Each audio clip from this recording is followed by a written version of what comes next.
Hello and welcome to Introduction to the Minnesota Multiphasic Personality Inventory to Restructured Form. This is an offline workshop.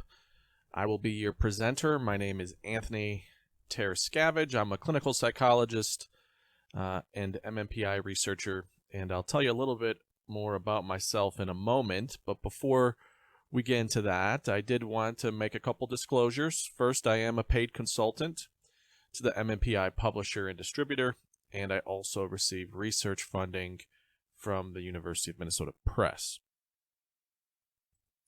So moving into my background, I graduated from John Carroll University after growing up in Northeast Ohio. After I graduated with my bachelor's degree from there, I took a year off and worked in community mental health. Really good experience. I worked on the east side of Cleveland at the Center for Families and Children, Community Mental Health Center, located on East 40th and Euclid in Cleveland. And, as a case manager, I went to the clients' homes, brought them to their appointments, spent a lot of time with them in very sort of intimate settings, and learned a lot about severe mental illness and the effects that has on people outside of our offices. Next, I went on to Kent State University, where I did my graduate training in clinical psychology. So I studied under Joseph Ben Porith, who is a test author of the MMPI-2 Restructured form. He was also an MMPI-2 test author as well, and he had studied underneath the main MMPI-2 author, Jim Butcher.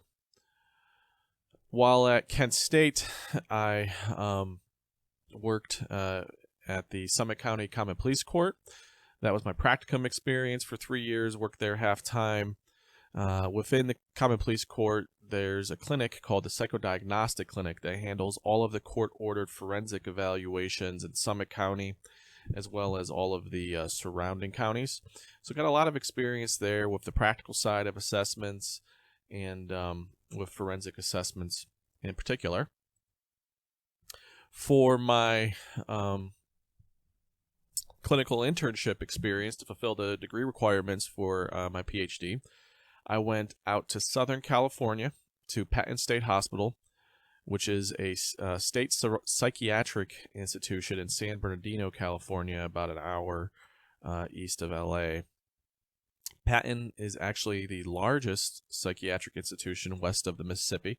They had 1,500 patients, all of them there for legal reasons. About half of them, were being held because they were found not competent to stand trial, and they needed to be restored to competency. And the others were being held under civil hospitalizations after being found not guilty by reason of insanity. So got a lot of great experience there as well. Lots of different types of severe mental illness for sure. Interestingly, if you're ever in Southern California and you find yourself bored, at Patton, they have a pretty cool museum, a psychiatric museum.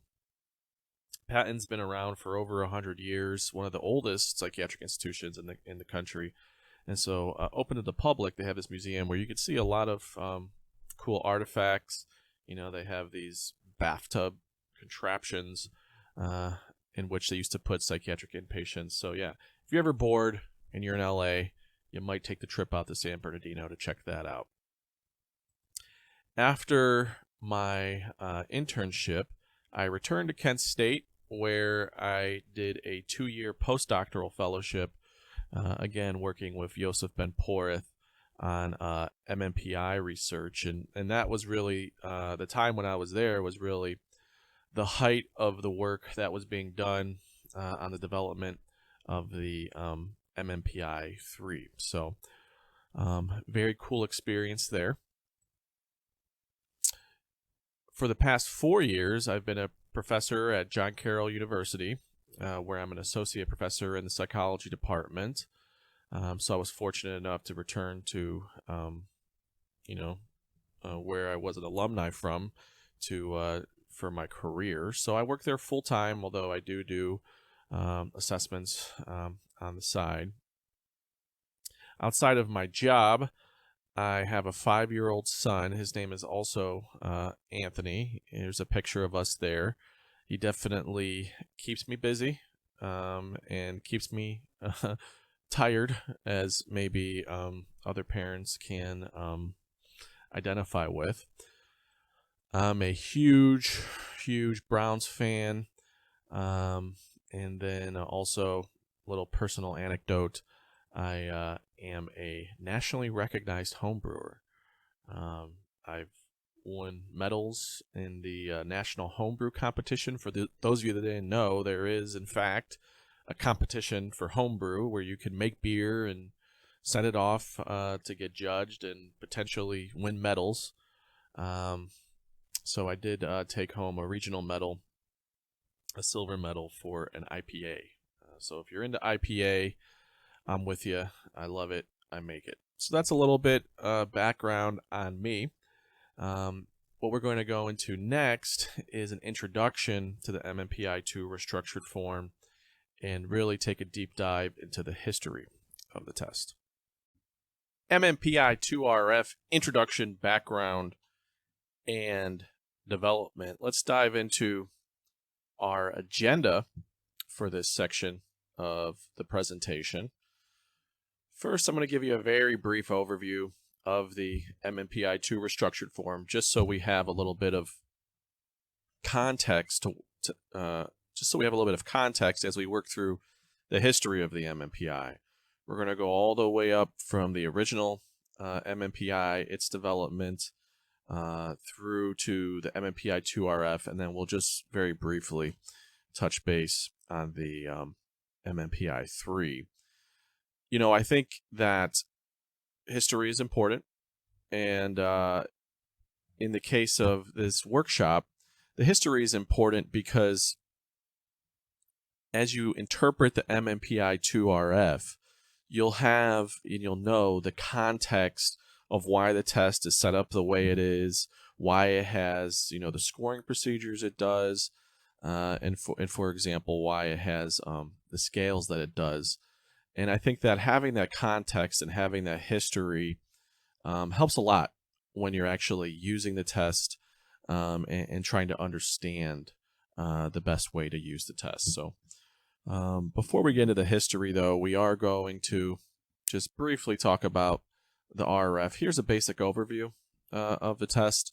It was developed by Yosef Ben Poreth and one of his graduate school advisors, Auke Tellegen.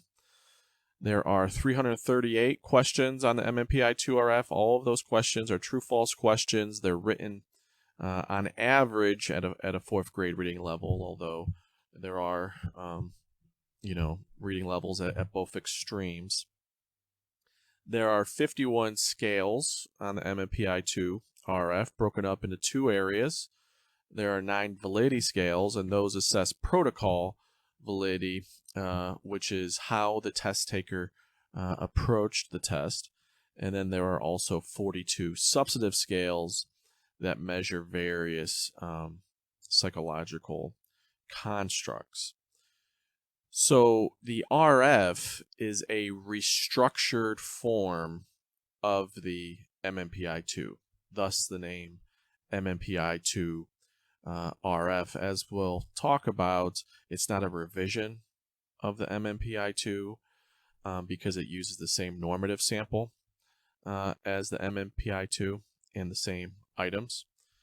Instead, it's a restructured version where the items are restructured onto different scales that actually map much more cleanly onto more modern models and understandings of psychopathology. All right, next let's turn to the history of the MMPI, going all the way back to 1943 when the MMPI was released. The development of the MMPI started with Stark Hathaway and Charlie McKinley. a psychologist and a psychiatrist. They both worked at the University of Minnesota's psychiatric hospital, and they found themselves frequently having to diagnose mental health problems. And this diagnostic process naturally took quite a bit of time.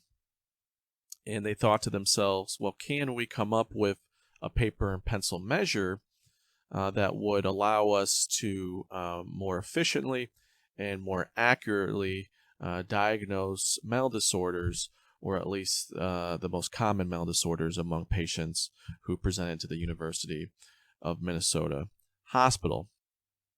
So what they did is they just thought about all of the mental disorders that they typically saw in their practice at the hospital and the characteristics and symptoms that they frequently came in contact with. Those characteristics and symptoms would be used to develop scales intended to identify the major mental disorders at the institution, excuse me. And what they came up with were 8 different diagnoses that they wanted to measure. Hypochondriasis, depression, hysteria, psychopathic deviance, paranoia, psychasthenia, which was an anxiety disorder, schizophrenia, and hypomania. These were the most common disorders at that clinic, and they were also, major diagnoses in the Kraepelinian nosology that predated our DSM and was basically the guide for diagnosing mental disorders in the 1930s. A framework developed by, I believe it was Emil Kraepelin. I believe he was a psychiatrist. So anyway, what they decided to do was to gather a group of psychiatric inpatients that represented and was diagnosed with each of these various mental disorders. And then they compared the psychiatric inpatient group scores to scores from a group of quote-unquote normals. Okay. So the normals that Hathaway and McKinley used were visitors to the hospital. So they had, friends and family who were at the hospital. And, the demographic makeup, therefore, tended to be rural because it was mostly rural areas around the hospital. Of course, everyone was from Minnesota. The average years of education was 8 for these normals. Vast majority of them were white, and their typical occupation were as farmers. So these were what the visitors to the hospital, these were their typical characteristics, and these individuals made up a normal group. Okay. So Hathaway and McKinley had their group of normals, and then they had their group of psychiatric inpatients across the 8 different diagnostic groups. All of these individuals were given the same set of approximately 700 or 800 questions that were intended to represent common symptoms and characteristics that Hathaway and McKinley experienced as they were doing diagnostic interviews.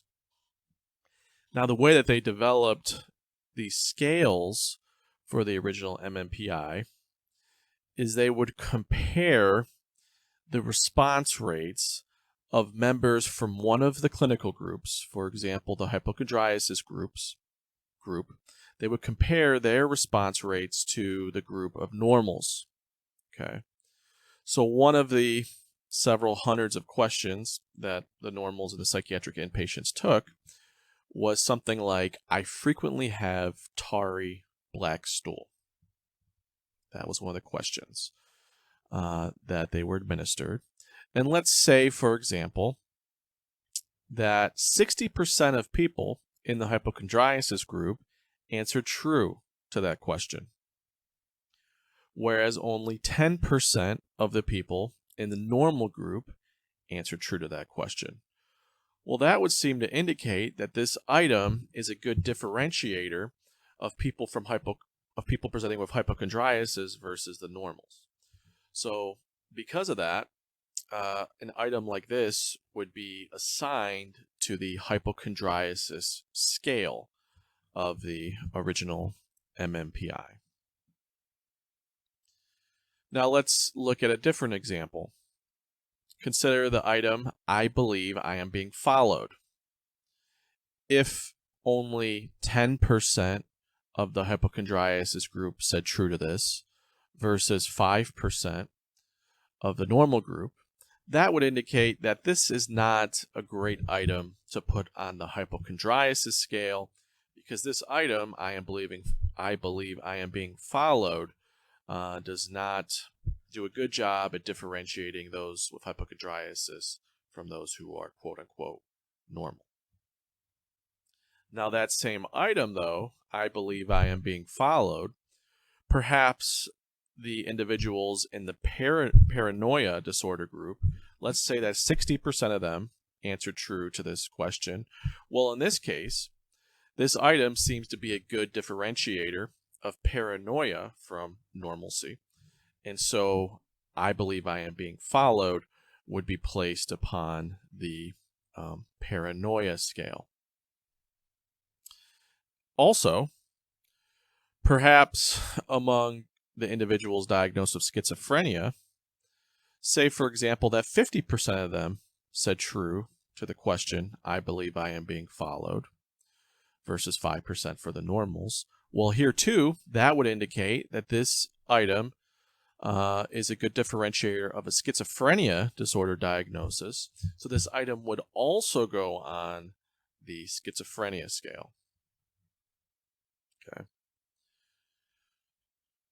So in our examples here, the item I frequently have tarry black stool, that was a good differentiator of hypochondriasis, so that won the hypochondriasis scale, but not on any others. The I believe I am being followed item, that was a good differentiator for both paranoia and schizophrenia. So an item like that would go on multiple scales. So what Hathaway and McKinley were using here was something called an empirical keying approach. An empirical keying approach is simply when you have two groups and you select items for a scale that seem to best differentiate between those two groups. Now, take a moment and reflect on what is wrong with this approach from a psychometric standpoint, from a test development standpoint. Do you notice any potential problems with this sort of approach to developing a psychological test?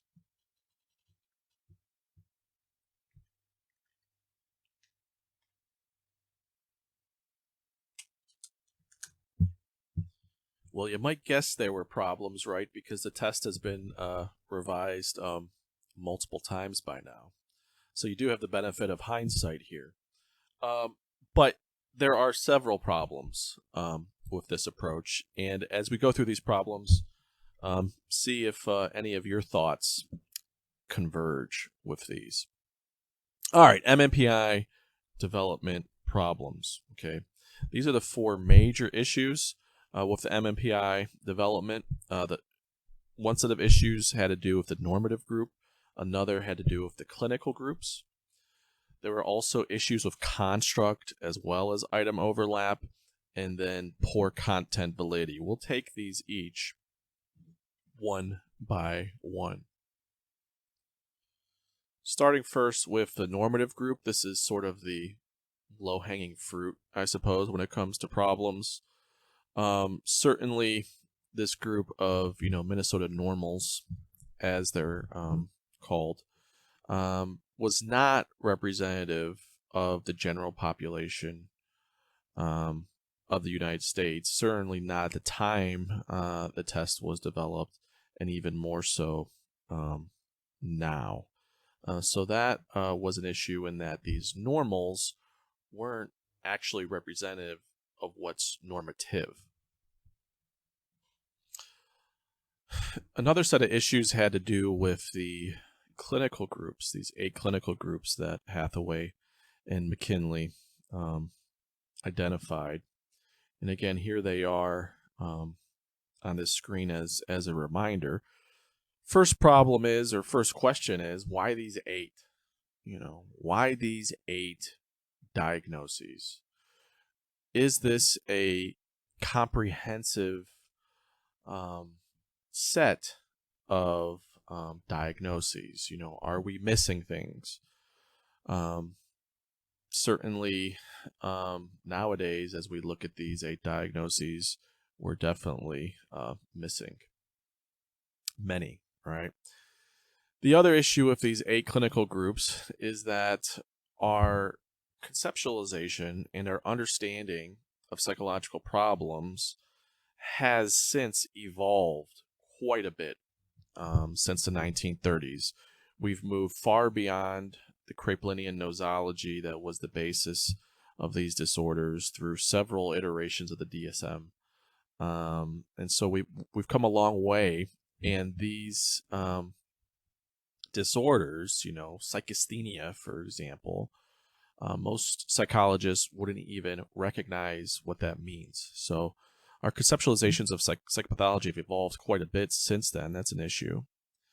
Another issue here is a little bit harder to identify, at least readily identify. The issue is that all of these are syndromes. Okay, all of these 8 diagnostic groups, all of these 8 measures are intended to measure syndromes, right? So let me give you an example of what I mean. Schizophrenia is a syndrome characterized by a variety of psychological symptoms. There's a lot of measurement problems that come into play when you try to assess a syndrome, because it's a very heterogeneous collection of different problems, right? So with the schizophrenia scale, if somebody has a high score on a schizophrenia scale of any type, well, is that because they have hallucinations? Is that because they have delusions? Is that because they have disorganized behavior or thought processes? Is that because they're anhedonic and they're demonstrating the negative symptoms of schizophrenia? Same issue with depression, right? Depression as a syndrome has many different characteristics, right? We have depressed mood, we have anhedonia, concentration problems, appetite issues, energy problems, suicidal ideation, and so on and so forth. It's a very heterogeneous concept to try to measure. Nowadays, when it comes to measuring psychological problems, we really try to focus on the constructs that make up a diagnosis. In other words, the symptoms that make up a diagnosis, and measure those. And we'll get into more about how measuring at the syndrome level causes major issues with validity, and most notably discriminant validity. The next issue was that there was construct and item overlap across the scales. The item overlap is the easiest to identify, right? Hathaway and McKinley had no rules about items appearing on multiple scales, right? So, an item such as "I believe I am being followed" could appear on both the paranoia and the schizophrenia scale. That creates issues because there were actually very large degrees of shared items across the different measures. And what would happen is if a person endorsed, for example, just the items that were shared across multiple scales, then that's going to lead to all of those scales with the shared items being high, and it makes it difficult to determine what problems the person actually has. It makes it difficult to isolate their psychological issues. There was also a problem with construct overlap. Remember, all 8 of these clinical groups were derived from the group of psychiatric inpatients at the University of Minnesota Hospital, right? They're all from this population, from the same population of psychiatric inpatients. And so when their responses are compared to the normals, what's differentiating the 8 clinical groups from the normals is not only the characteristics that are unique to each of the diagnostic groups, but also what's differentiating between the diagnostic groups and the normals is the fact that you're comparing a psychiatric inpatient to someone who's not a psychiatric inpatient. Okay. All of these comparisons were psychiatric inpatients versus not, and there's something inherently different about being a psychiatric inpatient in and of itself that led to items being placed on all of the different diagnostic groups. Right? There's a sense of patienthood when one is a psychiatric inpatient. There's different names that we call patienthood. You might have heard like distress or generalized psychological distress as being something consistent with being a psychiatric patient or a mental health patient in general. In the MMPI nomenclature, the what we tend to call this construct of patienthood is demoralization, sort of, which is characterized by sort of hopelessness as well as emotional distress. So this construct, this patienthood construct, demoralization, through the empirical keying process, was saturated across all of the different diagnostic groups, and as we'll talk about, led to impaired discriminant validity as well. Finally, there was impaired content validity with the original MMPI, right? Because remember, Hathaway and McKinley didn't care which items differentiated. In other words, they didn't care if the content made sense for whatever they were trying to measure. All they cared about was prediction. Does this item statistically differentiate? If it does, it gets put on the scale. That was the case with the I frequently have tarry black stool item, which simply because it differentiated between the hypochondriasis group and the normals was placed on the hypochondriasis scale. This item has very poor content validity. Content validity simply being the extent to which test questions content is consistent with what you are trying to measure. As we think about today's version of hypochondriasis, somatic symptom disorder, the content of that disorder doesn't really say much about something like tarry black stool, right? So this approach led to the scales having poor content validity. So these were the 4 major problems, and the upshot of these problems is after the MMPI was released, it did not work as it was intended to work, right? What Hathaway and McKinley wanted to do was they wanted to give someone a test, have all these different scales that assess different mental disorders. You see whichever scales pop, that's the mental disorder the person has, right? It didn't work that way. And to illustrate how it did not work, let's look at Jeffrey Dahmer's MMPI profile. So I'm not sure how this is possible or compliant with privacy laws, but Jeffrey Dahmer's MMPI profile is published. And it was published in the journal Personality Assessment. It's here on this screen. This was one of, I think, several MMPI administrations that he received. This one was from January 4th, 1992. So there's several scales listed here on this profile, but I'm just going to focus on the clinical scales, which are listed here. Not all of the scale names are here, but this is all the clinical scales. And keep in mind that a T-score of 65 is clinically significant. All right, so any score above 65 is clinically elevated. Now, when you look at his profile, what you see is a lot of elevation. Essentially, every scale is elevated, with the exceptions of hypomania and social introversion. Otherwise, every single scale that goes with all of the other diagnostic groups is elevated. Now, Jeffrey Dahmer, for sure, was a disturbed individual, right?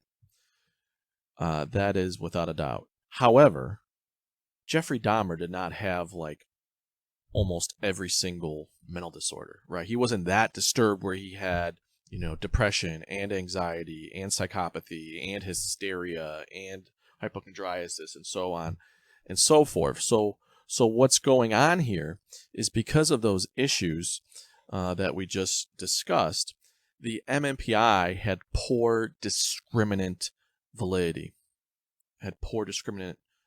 In other words, the scales were not only measuring the symptoms that they were intended to measure, but they were measuring things they were not intended to measure, such as demoralization. And this led all the scales to become elevated and high whenever there was extreme psychopathology or distress. So the MMPI definitely did not work as intended, and there were workarounds. We will review these now. Code type interpretation and also new scales were the main workarounds for the MMPI interpretation. So let's start with talking about code type interpretation. Again, what researchers and clinicians quickly found is you give the MMPI to someone and they pop on a lot of different scales. And again, turning to Jeffrey Dahmer's profile, we see here several elevations. And what they decided to come up with was something called a code type interpretation. So let's take a closer look at this profile and make it a little easier to interpret here by adding in the scale names. The first thing that they did when implementing code type interpretation is they got rid of the scale names and replaced them with numbers. Okay, so like hypochondriasis was scale 1, depression scale 2, and so on and so forth, because the scales in of themselves did not measure what they were named. So for that reason, they moved to just arbitrary numbers. That was the first change in code type interpretations. And the next thing they did with code typing is they focused on the highest elevation. Typically, the 2 highest scores, and in some case, 3 highest scores. In Jeffrey Dahmer's case, scale 4, psychopathic deviance, is his highest score. Scale 8, schizophrenia, is the next highest score. So he would be characterized as having what is called a 4-8 code type. And the research that occurred after the development of code types was basically on characteristics and correlates of people who had the various code types. And so they found with research that people who had a 4-8 code type tended to be psychopathic and violent and basically all the characteristics that you would expect someone like Jeffrey Dahmer to have. So this was the workaround to the discriminative validity issues with the original MMPI. Another workaround was that there were several new scales developed for the original MMPI.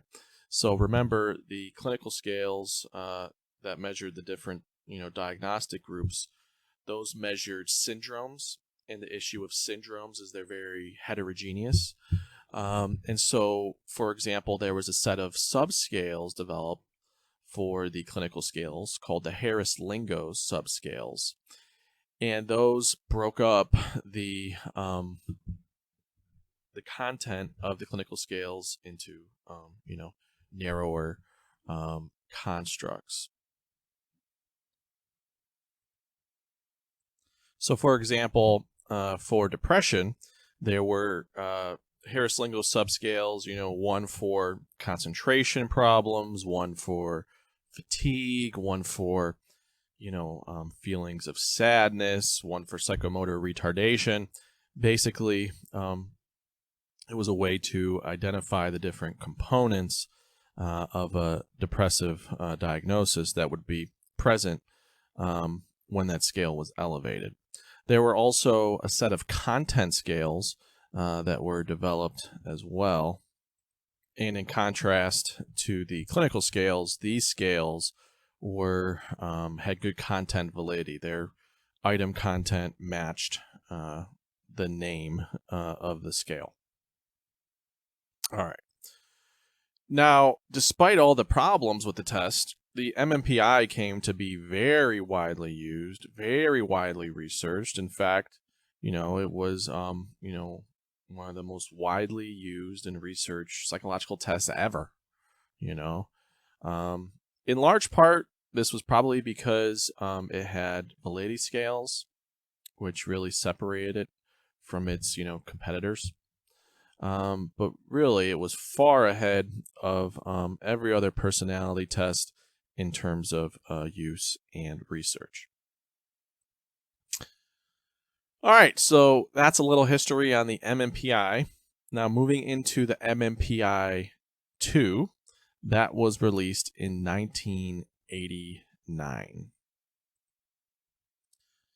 With the revision of the MMPI, there was a restandardization committee put together, sort of the MMPI gurus at the time.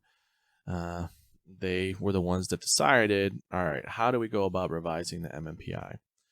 And they came up with two guiding principles. On the one hand, they wanted to improve the test, but on the other hand, they wanted to maintain as much as possible continuity with the original MMPI. Now, why would they want to do that?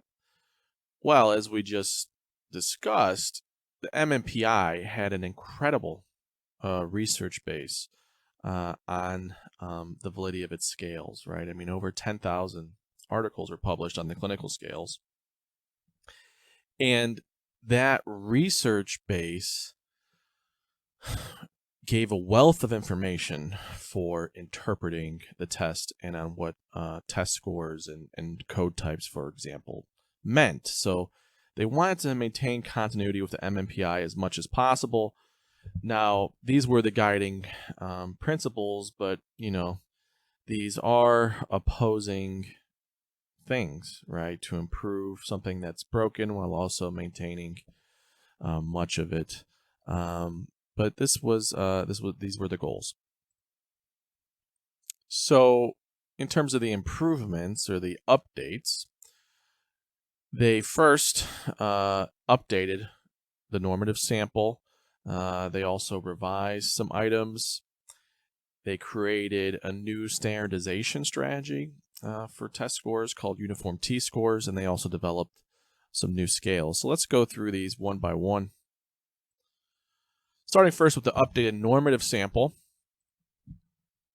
So, again, the 1930s normative sample, definitely not representative. So with the MMPI-2, they felt it was important to get new norms They collected a much larger sample of individuals, and they had standardized data collection procedures. The upshot was that the norms were much more representative of the demographic characteristics of the United States in the 1980s. However, there were some limitations still to the MMPI-2 norms in that they overrepresented white people and those of higher education levels, but certainly was much better than the MMPI normative sample. They also revised, removed, and created items, right? So the I frequently have tarry black stool item didn't hit the same way in the 1980s as it did in the 1930s.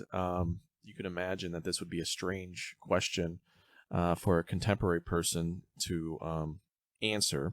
And so a lot of the language, in the items was outdated by the time the MMPI-2 was being developed. And so, they revised items that had outdated language or even had grammatical problems. They also had to delete some items that, for example, use pejorative terms that would be considered offensive by contemporary standards. And then they also did create some new items as well that were added on top of the MMPI item pool to the MMPI-2. For example, they added additional items to assess suicide risk, trauma, and other areas that weren't well represented in the MMPI item pool. The next major improvement was the development of uniform T-scores. So T-scores are a way of standardizing scores, and uniform scores are a special version of T-scores. Before we get into what uniform T-scores are, let's back up a moment and talk about the purpose of standardization in general.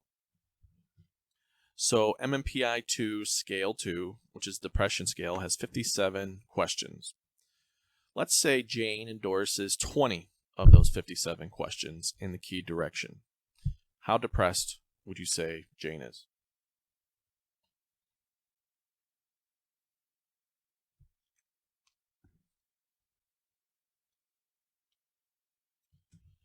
Well, I will tell you that she is not at all depressed because her score is totally average. What makes it totally average? Well, when you compare it to the normative sample members on average endorse 20 out of those 57 questions, so she is totally average. Okay, so this illustrates how we use standardization procedures where we compare raw scores to scores from a normative group in order to get a sense of how extreme or abnormal a person's scores are. Now, there's some issues that come with standardizing psychological tests in particular. First issue is that we have to assume a normal distribution. And then the second issue is that the shapes of distributions, when we're measuring psychological problems, the shape of the distribution depends upon the type of psychological problem that we're dealing with. So first problem, we must assume a normal distribution. For those of you that don't remember, normal distribution looks like this, nice, symmetrical distribution. This is what we have to assume whenever we standardize a test. However, psychological problems are not normally distributed, right? Most characteristics, height, weight, IQ, wingspan, running time, those are all normally distributed, but psychological problems definitely have a positive skew where, most individuals are relatively normal, and then you have extremes of abnormality in the direction of abnormality here. So that's the first issue. Second issue is that the shape not only are psychological problems positively skewed, but the amount of skew that they have depends upon the type of problem. So hypothetically, the distribution of depression scores might look something like this, positively skewed. And schizophrenia symptoms tends to have more positive skew in the general population. So the amount of skew varies depending upon the type of problem. The solution to this is to, instead of using T-scores to standardize MMPI raw scores, they used uniform T-scores. This maps scores onto a uniform T distribution, which we see this prototype distribution represented here. On the x-axis are the different uniform T-scores, and then we have the percentage of the normative sample who scored at each of these uniform T-score ranges. Basically, every psychological problem, when you standardize into uniform T-scores, it goes through this special process where they're mapped onto this prototype skewed distribution. Incidentally, this distribution is basically the average amount of skew that you see across all of the clinical scales. That's how they derive this prototype distribution. The upshot is that tests that have uniform T-scores are much easier to interpret. Tests that don't have uniform T-scores, those that just have traditional T-scores, you'll see those referenced as having a skyline report. So the PAI is a good example of a scale that has a skyline report, where the interpretive cutoffs vary depending upon the scale, and when you outline this on top of a profile, it looks like a skyline. In contrast with the MMPI-2, because it has uniform T-scores, that means that, for example, the percentile that goes with a T-score of 65 is always going to be 92%. So for all scales, you're able to use 65T as a threshold to interpret for abnormality. So much easier to interpret. Finally, with the MMPI-2, they did add some more scales to the test. They added some validity scales as well as a set of content scales, a new set of content scales. Starting first with the validity scales, on the original MMPI, there were 4 validity scales. There was cannot say, simply the number of items that a person left blank. There was the F scale, which was the infrequency scale. These were items that were very infrequently endorsed by members of the normative sample.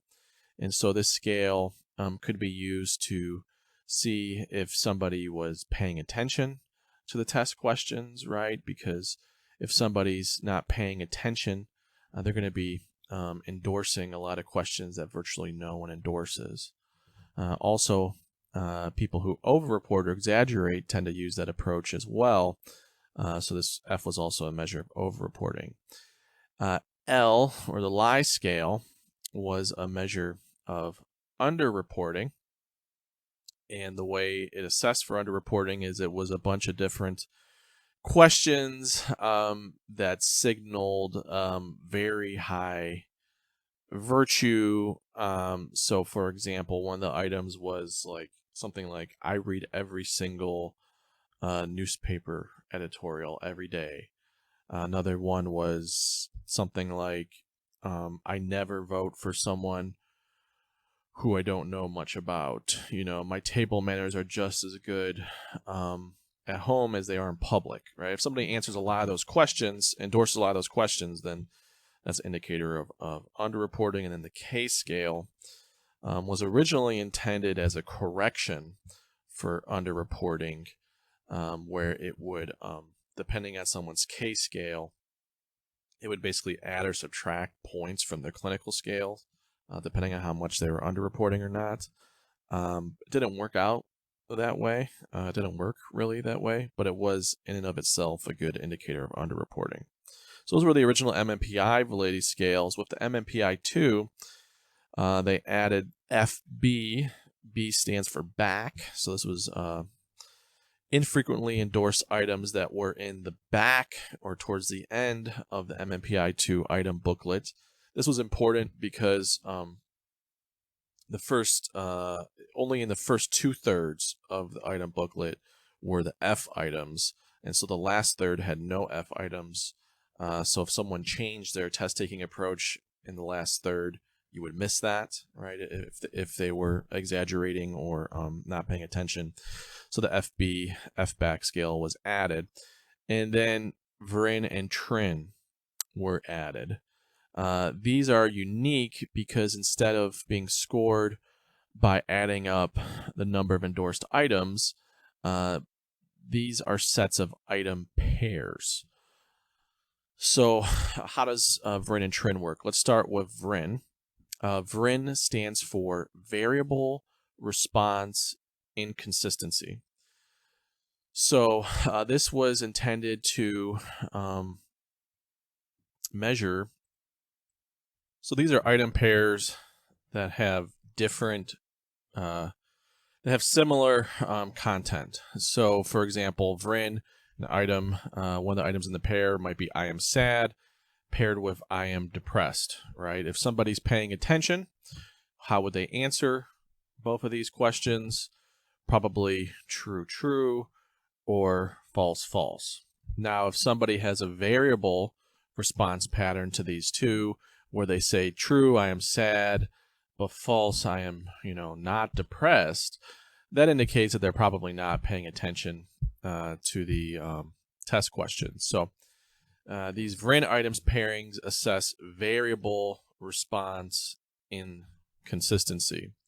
In contrast, Trin, that's true response inconsistency. These are items that have opposite content. So one Trin pair might be I am sad paired with I am happy.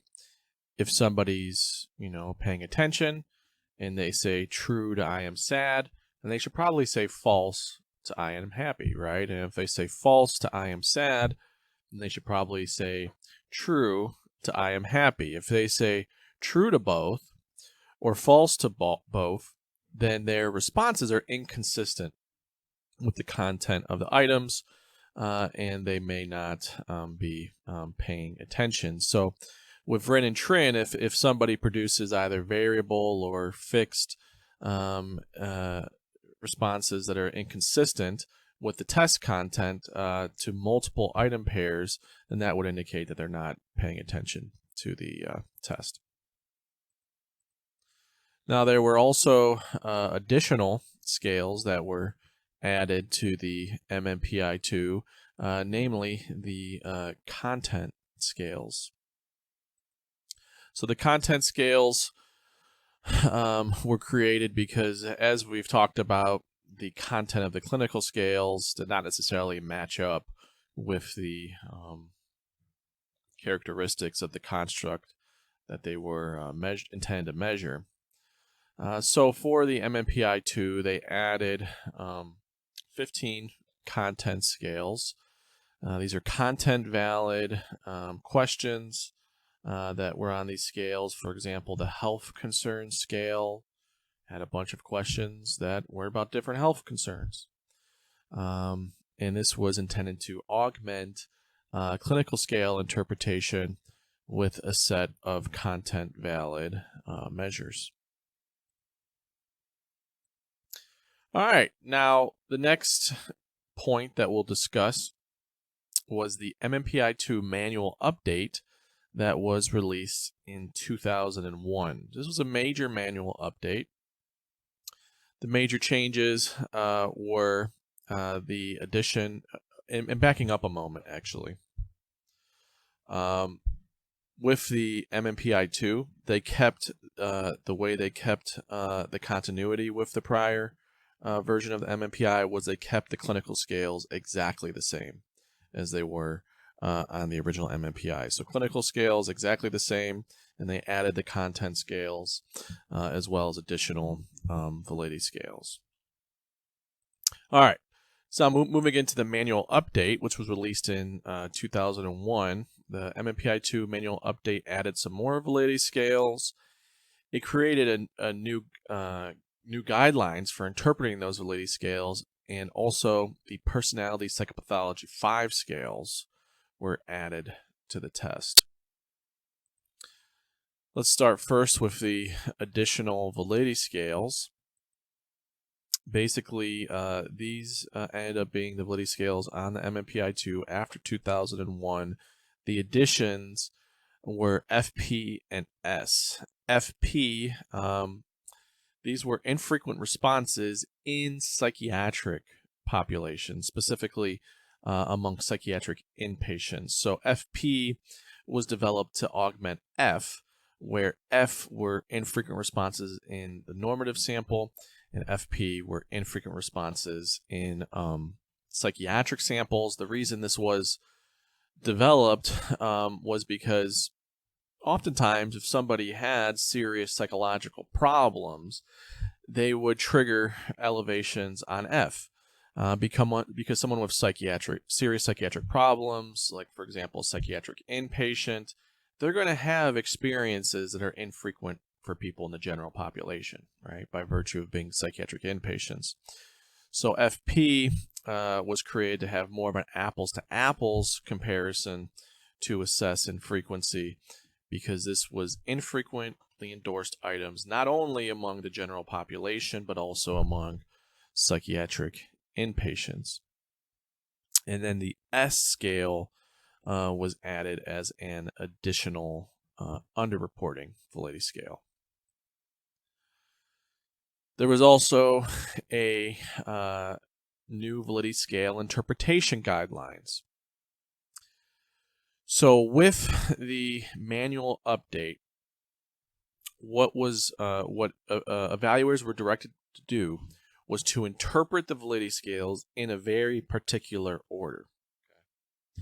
The first thing that people were told to interpret were cannot say, the number of items left blank or not answered correctly, Verin and Trin. Those had to be interpreted first. Okay, if the person left way too many items blank, or the Verin and Trin scores indicate that they didn't understand what they were reading, then that is where the interpretation stopped.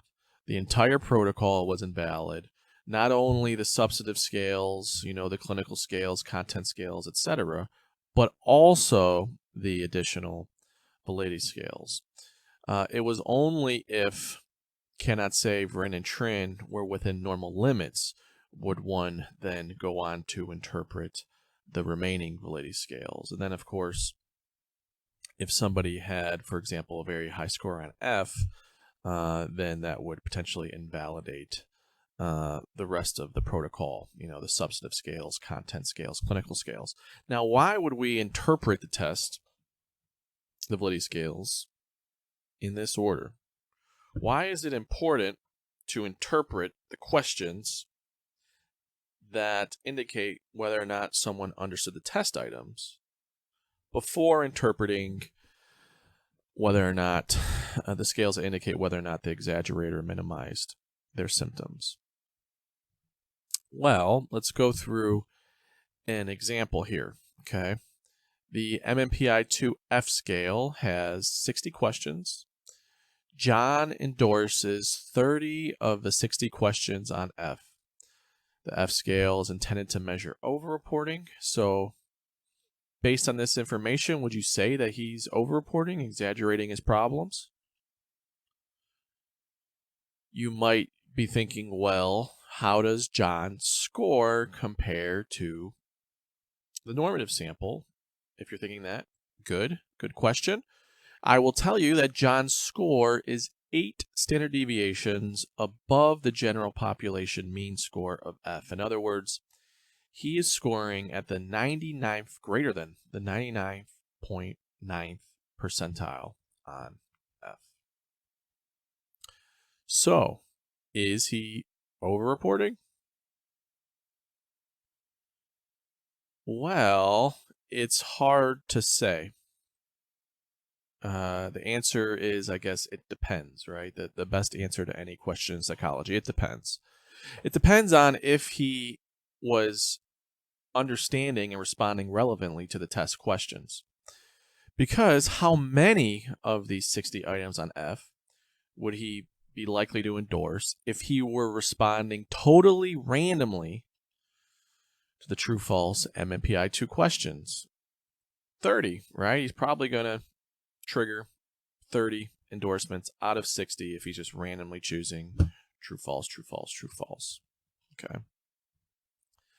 So this is why it's important, and this is a great addition, to interpret the scales indicating whether or not somebody was responding randomly, responding mostly true or mostly false. If they understood the item content, we have to figure that out first before we make any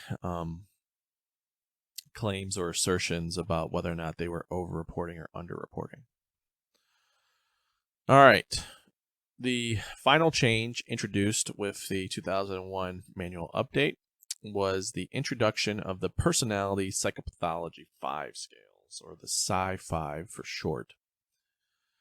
Now, traditionally, we have conceptualized personality disorders in terms of categorical clusters, right? So in the DSM 4 and 5 nosology, we have 3 clusters of personality disorders. Cluster A, the odd and eccentric personality disorders, includes schizoid, schizotypal, and paranoid. Cluster B, the dramatic and erratic cluster, includes histrionic, borderline, narcissistic, and antisocial. And then cluster C, the fearful and anxious personality disorders, includes obsessive compulsive personality disorder, dependent personality disorder, and avoidant personality disorder. So we have this categorical nosology here where somebody either has the disorders or they don't. All right. That's in contrast to our understanding and conceptualization of normal personality. Okay.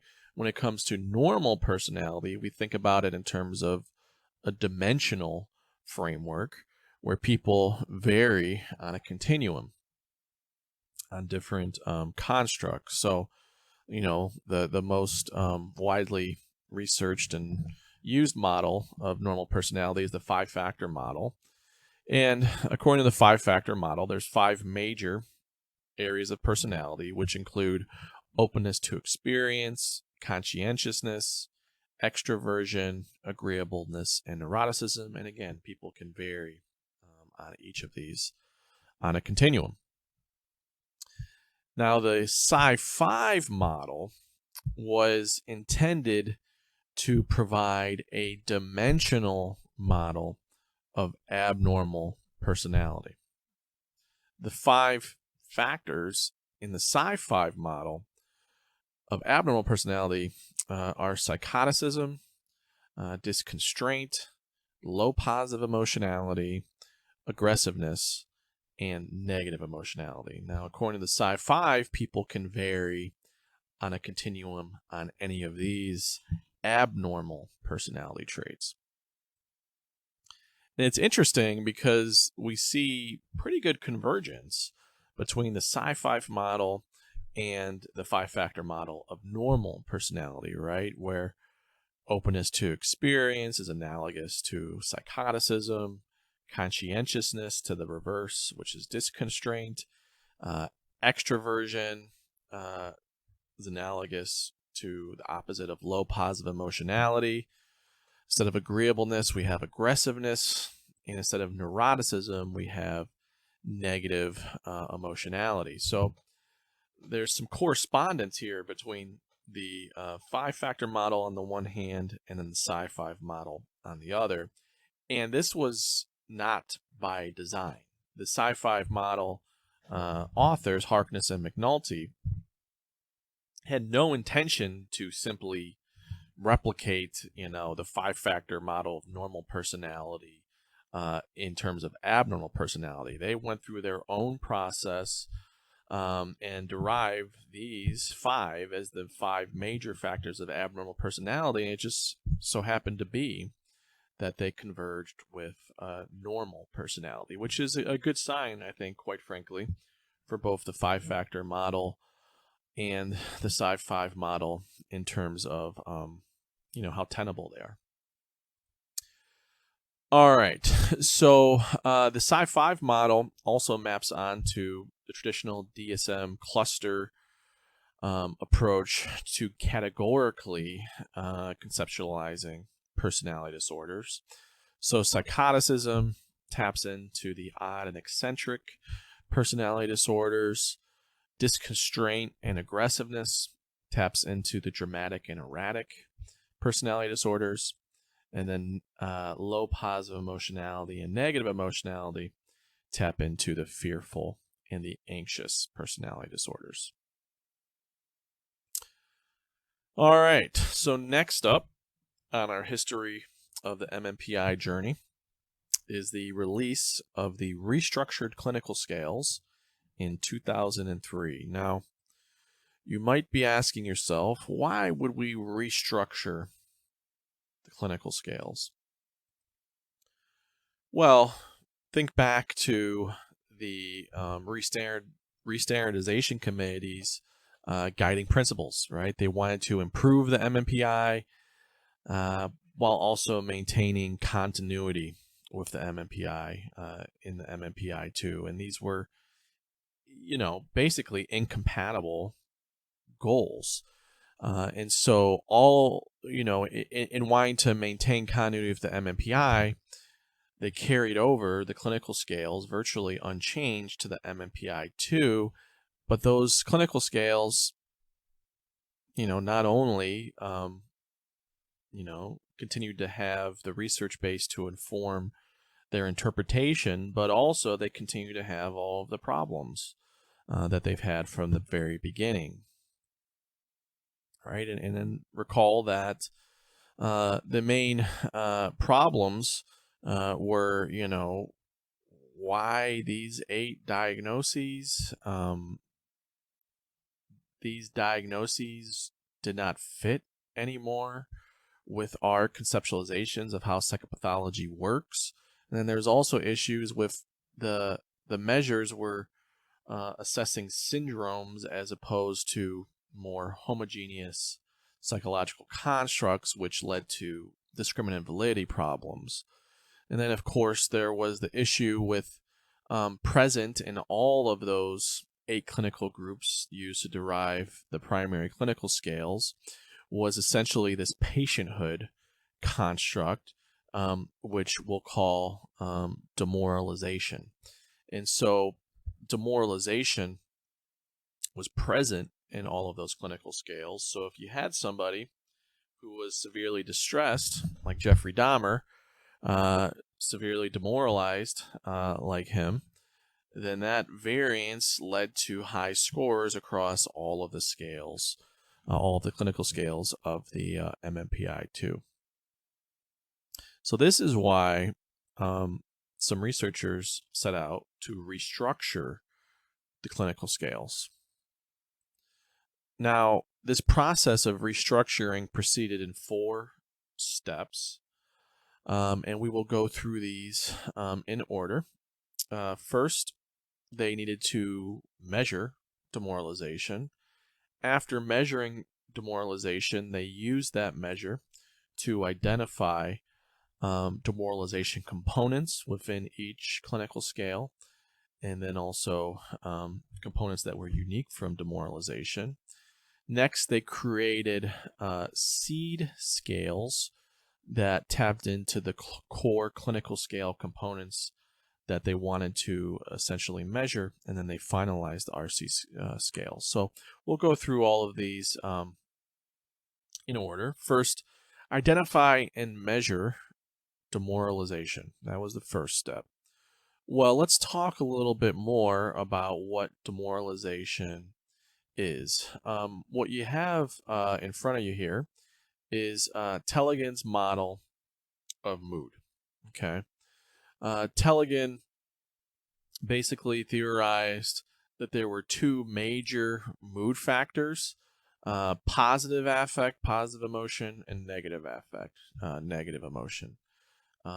This model went on to, inform, for example, development of the PANAS, the positive and negative affect scale, which you might have heard of. Now, when it comes to demoralization, demoralization was the one pole of a dimension of mood that Tellegen called pleasantness, unpleasantness. Okay. And essentially, this was a higher order factor in this model of positive and negative affect. So let's zoom in a little bit here to make this easier to understand.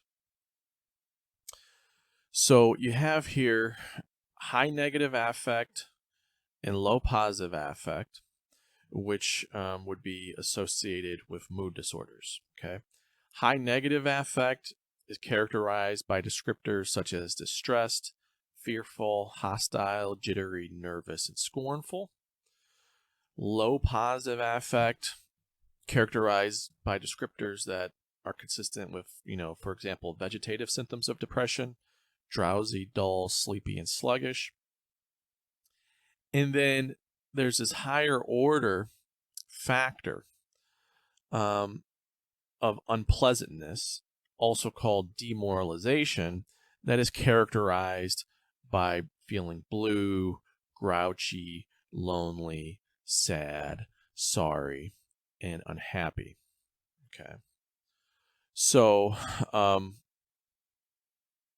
basically, what they first had to do was identify items from the MMPI-2 that tapped into this demoralization component. And this demoralization was essentially the intersection between anxiety and depression, vegetative depression. Now, what they decided was, well, what we're going to do is scale 7, psychasthenia, that was intended to measure anxiety predominantly, and scale 2, depression, that was intended predominantly to measure low positive affect. Those are what they were intended to do. Of course, both of these measures also had demoralization variants within them. But what Tellegen did in developing the RC scales was he factor analyzed the items from scale 7 and scale 2, and he found 3 components: high negative affect items, low positive affect items, and then the items that were, came from both measures, 2 and 7, and indicated demoralization. Okay. So now he had a set of items from the MMPI-2 that tapped into this demoralization factor. The next step was to identify the components of each clinical scale. So, for example, what he did was he did a factor analysis that included the demoralization items as well as all of the items on a scale. So, for example, a factor analysis of all the scale 1 hypochondriasis items, also with the set of demoralization items that he identified in the prior step. And when he did that for scale 1, he found that there were 2 factors, there were 2 components.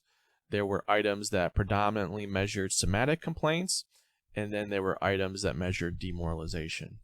The items that measured demoralization included not only the items from the little demoralization scale, but also items that were pulled from RC1 onto that factor. So basically, in this way, he was able to pull out the items that measured demoralization on the one hand, and then had a cleaner items that were a more clean measure of somatic complaints on the other. Another example was scale 6. When he did a factor analysis with scale 6 items plus the demoralization items, in that case he found 3 factors. There was the items from scale 6 as well as the items from the demoralization scale that formed the demoralization component. And then there was also a cynicism component and a persecutory ideas component. So in this case, there were 3 components. Once he identified the components of all of the scales, next he created seed scales. Okay. Overall, he created 9 seed scales, and you see them listed here. And we'll talk more about what a seed scale is in a moment. But there was a demoralization seed scale, somatic complaints, low positive emotions, cynicism, antisocial behavior, persecutory ideation, dysfunctional negative emotions, aberrant experiences, and hypomanic activation. Okay. All of these seed scales came from the factor analyses of the clinical scales, where these unique components were identified. Now, they're called seed scales because that level of analysis led to scales that typically had anywhere from like 3 to 6 items. Okay. And 3 to 6 items is typically not long enough to yield a scale that has good reliability and good psychometric characteristics. Okay. But these seed scales were added to from the remaining MMPI-2 item pool. And this is how the RC scales were finalized. So you had all of these seed scales of 3 to 5 items. These were correlated with every other MMPI-2 item. And the items that correlated highly with each of the seed scales, but not highly with demoralization, were added on to that scale. And so ultimately, what they ended up with were 9 restructured clinical scales, 1 for each of the primary clinical scales, and then also a demoralization restructured clinical scale. And they all had, between 12 and 19 items, which is a good, healthy amount of items that will yield adequate psychometrics. So there was RCD, which is demoralization, restructured clinical scale 1. That was clinical scale 1 restructured as somatic complaints.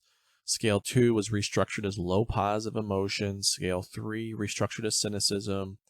Scale 4 antisocial behavior. Scale 6 persecutory ideation. 7 dysfunctional negative emotions. 8 aberrant experiences, and scale 9 restructured into RC9 hypomanic activation. So these 9 restructured clinical scales had much better psychometrics, particularly in terms of their discriminant validity, because they were homogeneous, clean scales that measured only one construct, in contrast to the syndromes of the MMPI and the MMPI-2 clinical scales, which also had demoralization, variance, saturating, all of them. So RC scales had much better psychometrics. And that brings us to the MMPI-2 restructured form. So the RC scale authors thought, well, restructuring the clinical scales went pretty well. So why don't we just restructure the entire MMPI-2-RF? Excuse me, why don't we just restructure the entire MMPI-2? So the RC scales, this was the first step in creating the MMPI-2-RF. How was the MMPI-2 restructured? Basically, there were two scale sets that were added to supplement the restructured clinical scales. There was the higher order scales and then the specific problems scales. And so the MMPI-2-RF would have a hierarchical structure. This is important because nowadays our understanding of the structure of psychopathology is that it's hierarchically structured. This is a factor analysis of common mental disorders done by Kotov and colleagues in 2011. One of the things that Kotov and colleagues and many clinicians have noticed is that there tends to be a lot of comorbidity between certain mental disorders, right? You tend to see, for example, that depressive disorders and anxiety disorders tend to co-occur a lot. Antisocial personality disorder tends to co-occur a lot with substance use disorder and that sort of thing, right? So we have this high rate of comorbidity. Some of that is due to overlap in the DSM symptom criteria. But Kotov and colleagues and others have found that it's also because there's a hierarchical structure to mental disorders where these higher order constructs explain why certain disorders co-occur so often. So in Kotov and colleagues' factor analysis, they found that major depressive episodes, panic attacks, OCD, and social anxiety all loaded onto an internalizing psychopathology factor. Schizotypal personality traits and schizophrenia loaded onto a schizophrenic factor. Others have called this a thought disorder factor. And then antisocial personality, conduct problems, and substance use disorders loaded onto an externalizing factor. So there's this higher order factor structure where somebody has, for example, a major depressive disorder, which is also an internalizing disorder. So this brings us to the structure of the MMPI-2 restructured form. So the MMPI-2-RF scales, substantive scales, are predominantly organized into three domains. A set of scales that measures emotional functioning, thought dysfunction, and behavioral dysfunction. The higher order scales that I referenced earlier are at the top of this hierarchical structure. So you have emotional internalizing dysfunction as the higher order scale for the emotional dysfunction domain. And then we have thought dysfunction, higher order scale, and behavioral externalizing dysfunction. In the next level of the hierarchy, that's where you have the restructured clinical scales. So for emotional dysfunction, we have demoralization, low positive emotions, and dysfunctional negative emotions. For thought dysfunction, we have persecutory ideation and aberrant experiences. And for behavioral dysfunction, we have antisocial behavior and hypomanic activation. Now, this should look familiar because if we just sort of rotate the findings of Kotov and colleagues, we see that they also have a three-factor higher order structure of mental disorders characterized by an internalizing construct, thought dysfunction construct, and externalizing construct. Now, when they were developing the MMPI-2-RF, they didn't force this structure. They didn't say, oh, people are finding this structure in research, and so we want our test to have this structure. That's not how it came about.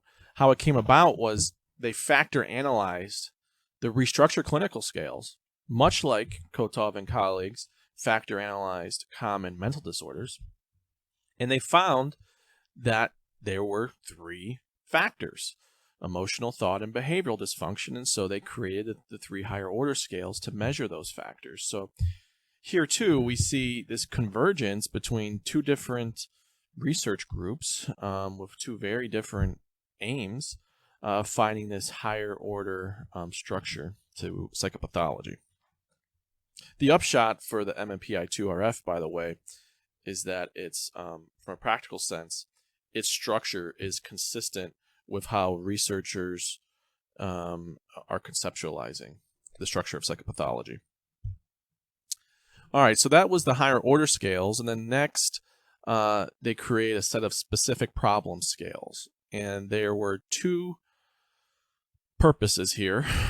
First, the specific problem scales, some of them measured RC scale subdomains. So even though the RC scales were much more homogeneous, there still was some benefit to creating basically subscales for them. And then also, the specific problem scales were intended to measure other narrow constructs that were present in the MMPI-2 item pool, but weren't measured by the RC scales or the higher order scales. And so, with the MMPI-2-RF, the hierarchical structure gets fleshed out more when you add the specific problem scales to the picture. We have the 3 higher order scales, and then the RC scales are more mid-level of measurement.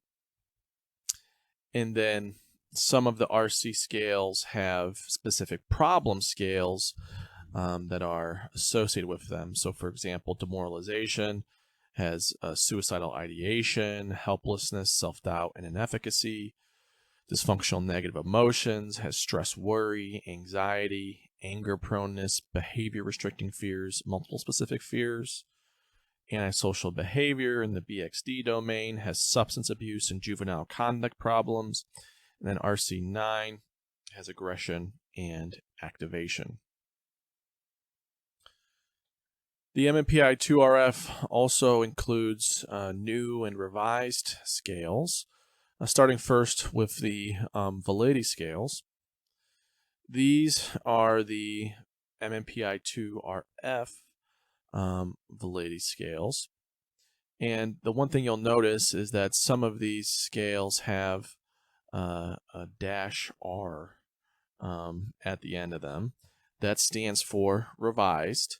All of these are scales that were included in the MMPI-2 and then revised for the MMPI-2-RF. And then FS and RBS don't have the little r for revised. Those are also included on the MMPI-2, and their item content is exactly the same on the MMPI-2-RF. Thus, there's no need for the revision symbol. The Psi-5 scales, these were the MMPI-2 Psi-5 scales, and here are the MMPI-2-RF Psi-5 scales. Again, they're intended to measure the same construct, but doing so with different items. So they have -R at the end of all of them. And so now that's all of the scales on the MMPI-2-RF, and we can see the structure here fully fleshed out, including the Psi-5 scales with introversion and negative emotionality falling in the emotional functioning domain, psychoticism falling in the thought dysfunction domain, and aggressiveness and disconstraint falling in the behavioral dysfunction domain. There's 2 other domains of psychological problems measured by the RF that don't have a clear hierarchical structure. First, there's a somatic cognitive dysfunction domain. RC1, somatic complaints, is a sort of pseudo higher order scale for that domain, and then the specific problem scales measure more specific somatic cognitive issues such as malaise, gastrointestinal complaints, head pain complaints, neurological complaints, cognitive complaints. And then the interpersonal functioning domain has no hierarchical structure whatsoever. Its measures include RC3, cynicism, family problems, interpersonal passivity, social avoidance, shyness, and disaffiliativeness. And so if we compare the MMPI-2 versus the MMPI-2-RF, the MMPI-2 had 9 validity scales, 10 clinical scales, and then several of those Harris-Lingo subscales. It included the 9 RC scales and 15 content scales, and there were also content component subscales developed for those. 15 supplementary scales, and then the 5 Sci-5 scales. That totals 121 scales that would be available and need to be interpreted on the MMPI-2. And those 121 scales were scored using the 567 items of the MMPI-2. In contrast, the MMPI-2-RF has substantially less scales, still 9 validity scales and the 9 RC scales. However, there's 23 specific problem scales, 2 interest scales, and 5 Sci-5 scales for a total of 51 scales out of the 338 items on the MMPI-2-RF.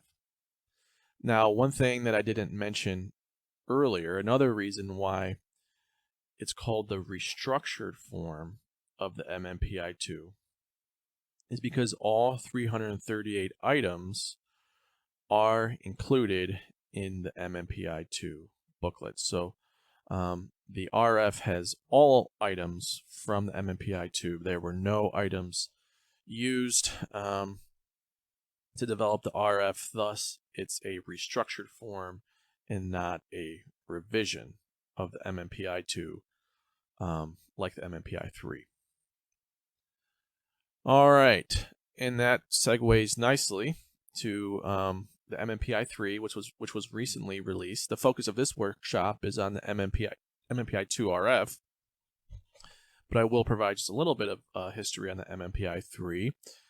The major goals with the MMPI-3, the first was to expand content coverage to additional areas that weren't measured by the RF, and then also to collect new norms, because the RF used the MMPI-2 norms for standardization. So starting first with expanding content coverage, there were 5 main areas where new items were written to create new scales for the MMPI-3.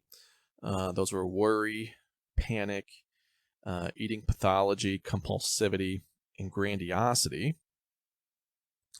And then in terms of the norms, remember that the MMPI norms, the rural farmers from Minnesota, those were updated with the introduction of the MMPI-2 in 1989, which had a much more representative sample. However, that sample was collected in the 1980s, and it overrepresented whites and those of higher education. With the MMPI-3, there was a new normative sample collected that has even better representation of current contemporary demographics in the United States. So for the MMPI-3 normative sample, you see here a comparison between the sample members' race and ethnicities alongside 2020 census projections for the United States, and it's very there's a lot of convergence here, right? Very representative in terms of ethnicity. Also, well represented are the different age groups that we currently have, and then also the different education levels that we currently have. So this concludes the section of the workshop on the history of the MMPI. And next, we'll get into a little bit more on the scales of the MMPI-2-RF. MMPI-2-RF scales. The descriptions that I'm going to give you today are totally based on the official descriptions of the scales as outlined in the MMPI-2-RF interpretive manual. So broadly speaking, there's two different types of scales on the RF.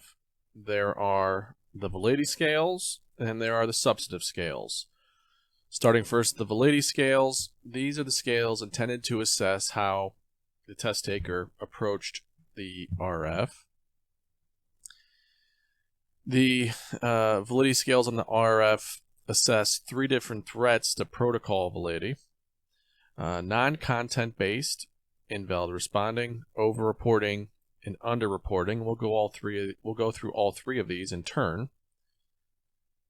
First, in terms of non-content based invalid responding, this is invalid responding that has nothing to do with the individual taking into account the content of the items.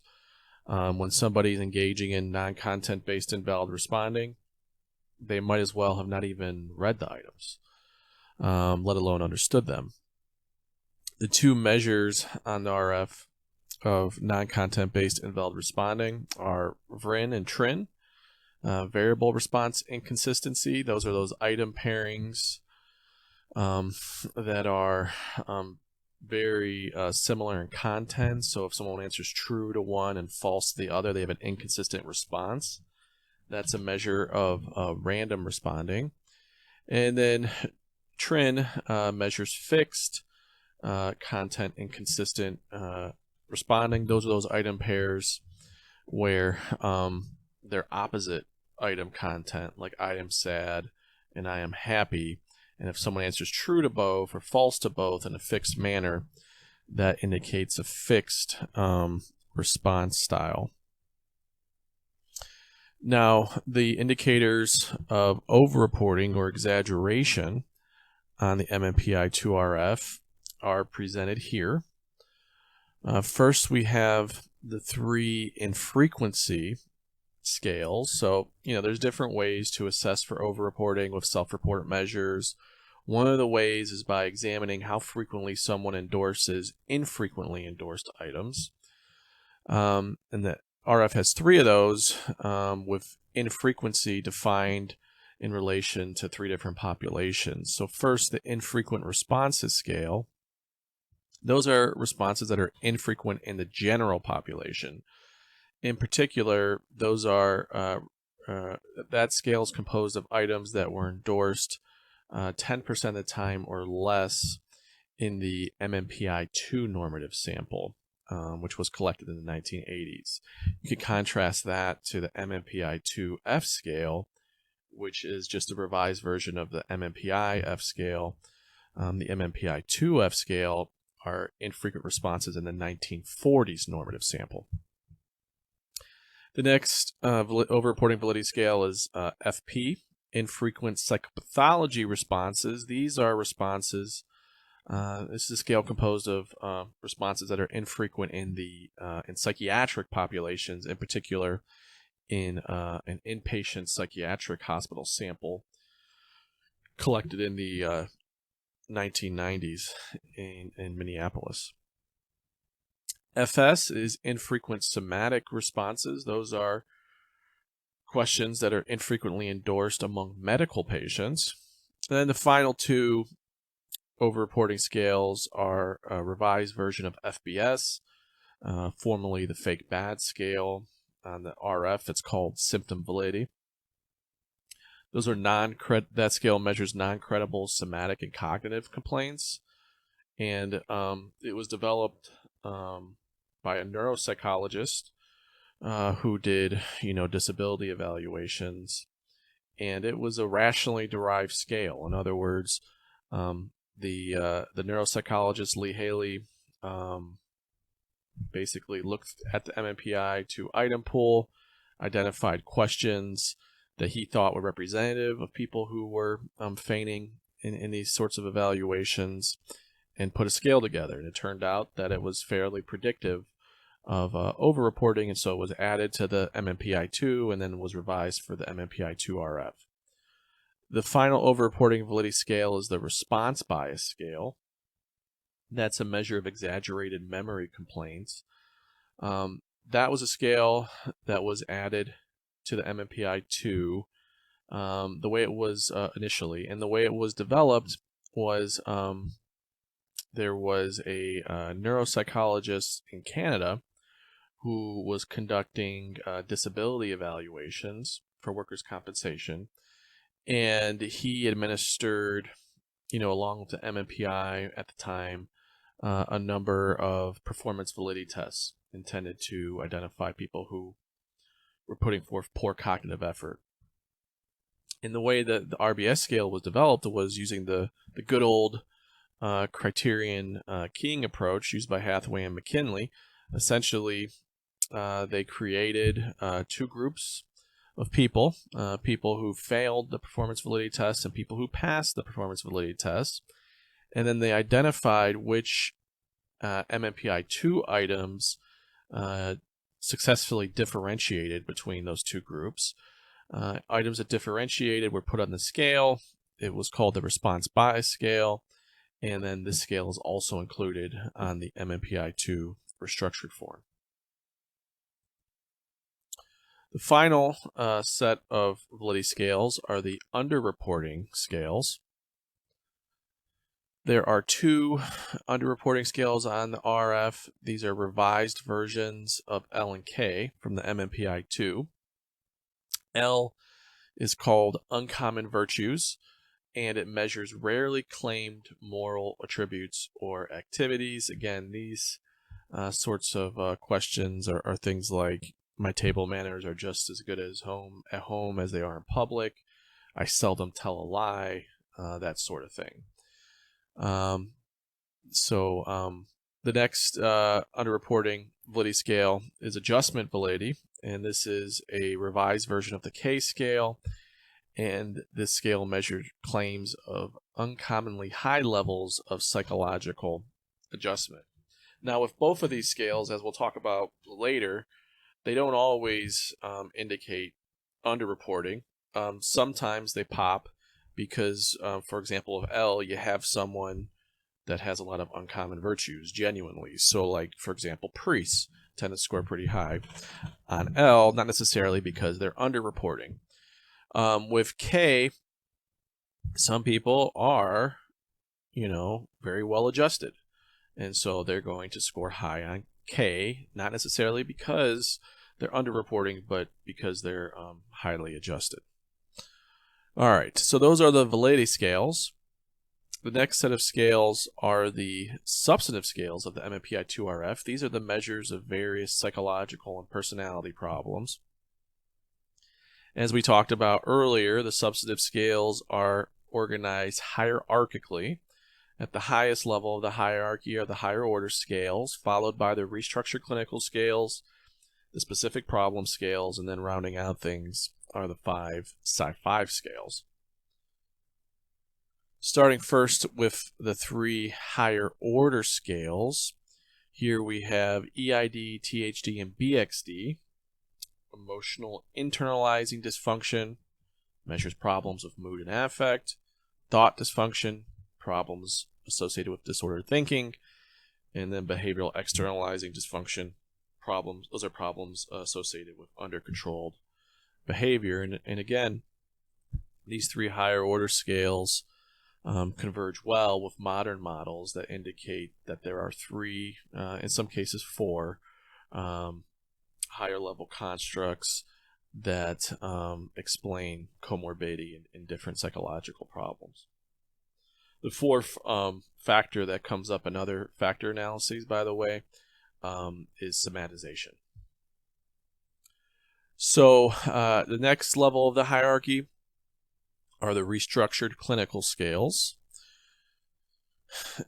There are 9 restructured clinical scales, 8 restructured versions of clinical scales that corresponded with Hathaway and McKinley's, diagnostic groups. And then also, words are hard. Also, we have RCD, demoralization. RCD measures a general sense of unhappiness and dissatisfaction. You'll see this scale elevated in many mental disorders, and in particular, mood and anxiety disorders. RC1 somatic complaints. measures a variety of different health problems. You'll see this in individuals who have genuine health problems, like injured workers. You'll see this elevated. And you'll also see it pop up with somatization, and which we now call somatic symptom disorder. Low positive emotions, the Restructured scale, clinical scale 2, it measures a lack of positive emotional experiences, so low positive emotions. You'll see this scale triggered in a variety of different mood disorders and even thought disorders. RC2, is a good indicator of the vegetative symptoms of depression. It's also a good indicator of the negative symptoms of schizophrenia. In PTSD, you'll frequently see RC2 elevations because of the disrupted mood that you tend to see in trauma disorders. So this is definitely a scale that is cross-cutting, and you'll see pop in a variety of different situations.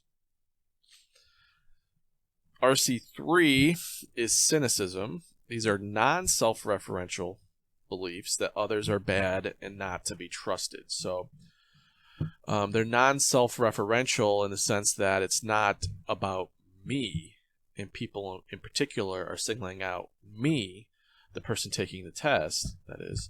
The thought with cynicism reflects that in general, the belief that people are not to be trusted, right? So contrast this with like paranoia or persecutory delusions, where in particular I'm being targeted. That's not what's being measured by RC3. RC4 is the antisocial behavior scale. It measures a variety of rule-breaking and irresponsible behaviors. And, when you see this elevated, it is helpful to examine the specific problem scales that go along with RC4, juvenile conduct problems, and substance abuse. And we'll talk more about those in a moment. RC6, now this is ideas of persecution. These are self-referential beliefs that others pose a threat to the person, the test taker in particular. One thing to keep in mind is that, really, you only become concerned about something like persecutory delusions when these scores get very high, like around 3 standard deviations above the mean, ADT or higher. At lower levels, you can see elevations of like 65, 70 on RC6 because people genuinely are being persecuted. You may run into some of that when doing workers' compensation evaluations. Certainly in my forensic work, I've run into it a lot when working with criminal defendants who feel like they've gotten a raw deal out of the legal system, the criminal justice legal system. And so this tends to be higher. Also, you'll see this from a cultural perspective higher in individuals who have experienced discrimination, who have genuinely been persecuted against. RC7 is dysfunctional negative emotions. This is a variety of different negative emotions: anxiety, anger, irritability. Certainly you'll see this pop in anxiety disorders as well as very commonly in trauma disorders like PTSD. RC8 is the aberrant experiences scale, unusual perceptions or thoughts. This is a restructured version of clinical scale 8, which was schizophrenia.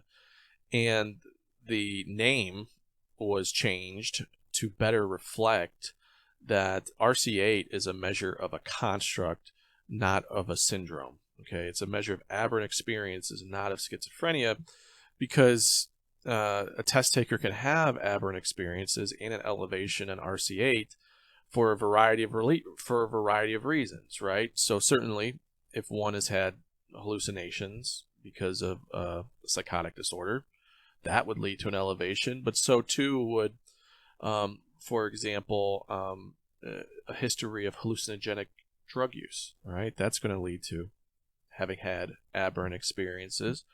Part of the item content in RC8 also gets into dissociation as an aberrant experience. And so you'll commonly see RC8 elevated in cases of PTSD and trauma disorders, where experiences of dissociation or some of the re-experiencing symptoms like flashbacks can lead someone to report aberrant experiences. RC9 is the final RC scale. That's hypomanic activation. It measures overactivation, aggression, impulsivity, and grandiosity. It can be an indicator of a history of manic episodes, although, as we'll talk about later, a better indicator, a more specific indicator, is the activation-specific problem scale that is a facet of RC9.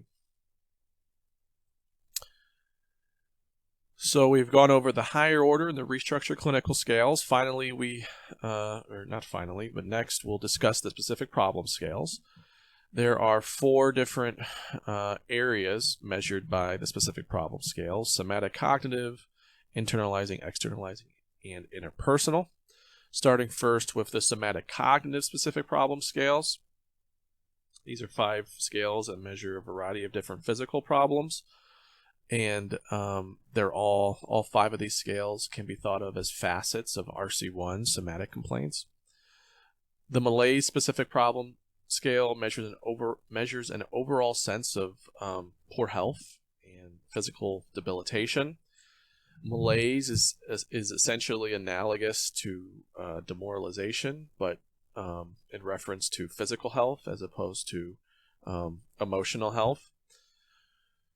You'll not only see this in situations where somebody has genuine medical problems, but also commonly you'll see the malaise scale elevated in individuals who have major depressive disorder because of the characteristic energy problems that go along with MDD. Gastrointestinal complaints, head pain complaints, and neurological complaints are simply different types of somatic problems that are measured by RC1. So when RC1 is elevated, it's helpful to look at these 3 in particular to see what complaints the person is reporting. Then finally, cognitive complaints is an indicator of memory problems and difficulty concentrating.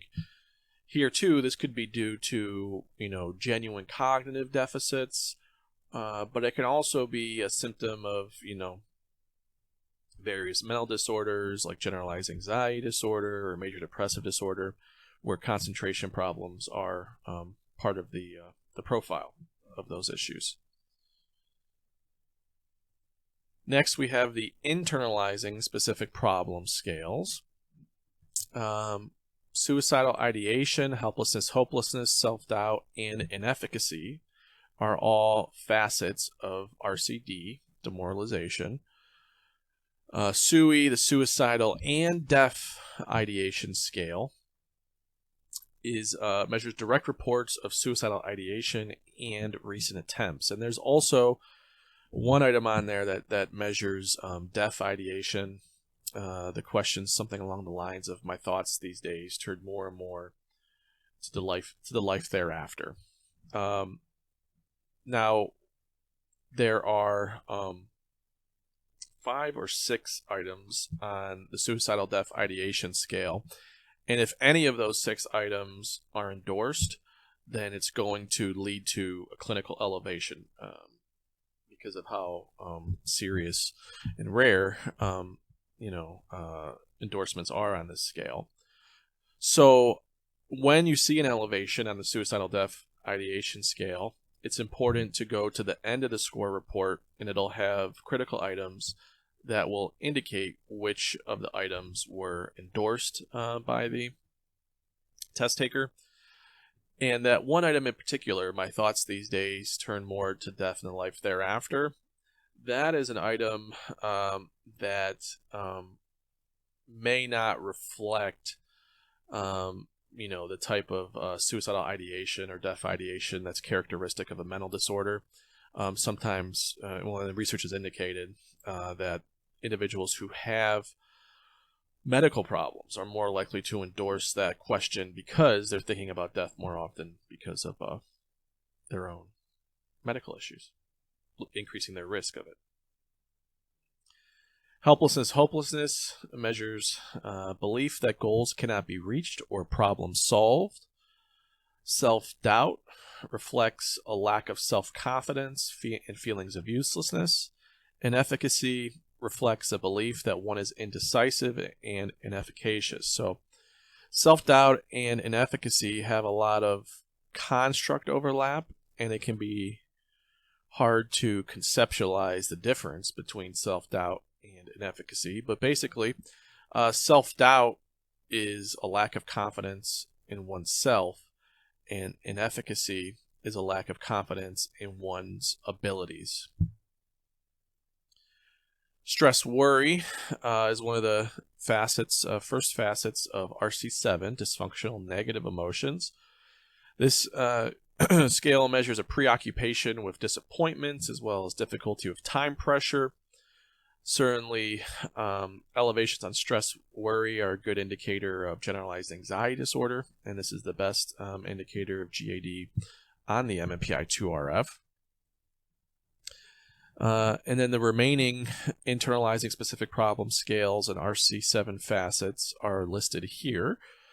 The anxiety scale, AXY, measures pervasive anxiety, frights, and frequent nightmares. So this scale is the best predictor of post-traumatic stress disorder on the MMPI-2-RF.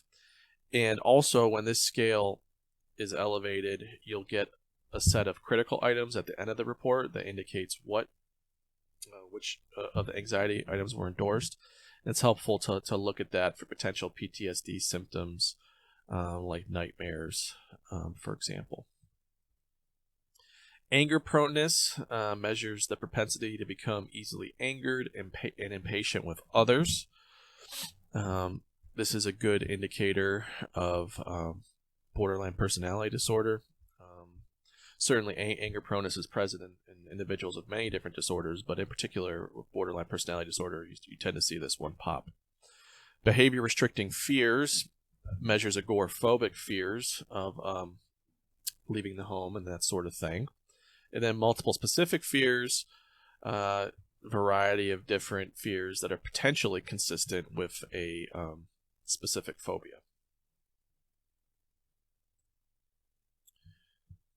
Next up are the MMPI-2-RF externalizing specific problem scales. So there's 4 of them, 2 that go with RC4 as facets and 2 that go with RC9 as its facets. For the RC4 facets that I mentioned were important to look at earlier, juvenile conduct problems reflects conduct problems, but as a juvenile, right before the age of 18. And then we have the substance abuse scale, measuring current and past misuse of alcohol and drugs. Most of the items on this scale get at alcohol use in particular. The aggression scale is a pretty face-valid measure of physically aggressive and violent behavior. I mean, these are questions like literally, I like to hit people and that sort of thing. Very face-valid measure of aggression. And then activation. This is the best indicator of mania on the test. Measures heightened excitation and energy level. Next up are the interpersonal specific problem scales. Family problems measures conflictual family relationships, both past and present. Interpersonal passivity indicates that one is unassertive and submissive. Now, most of the scales on the RF can be interpreted dimensionally. So, in other words, both high scores and low scores can be interpreted. Interpersonal passivity is one of those scales, and it's one of the more informative scales when it comes to low scores. Whereas high scores indicate passivity, low scores are going to indicate high levels of interpersonal dominance, which can be clinically informative. Social avoidance measures the propensity to not enjoy and avoid social events. When there's an elevation on social avoidance, it's particularly important to look to shyness and disaffiliativeness to determine why is this person avoiding social events. Is it because of shyness or social anxiety?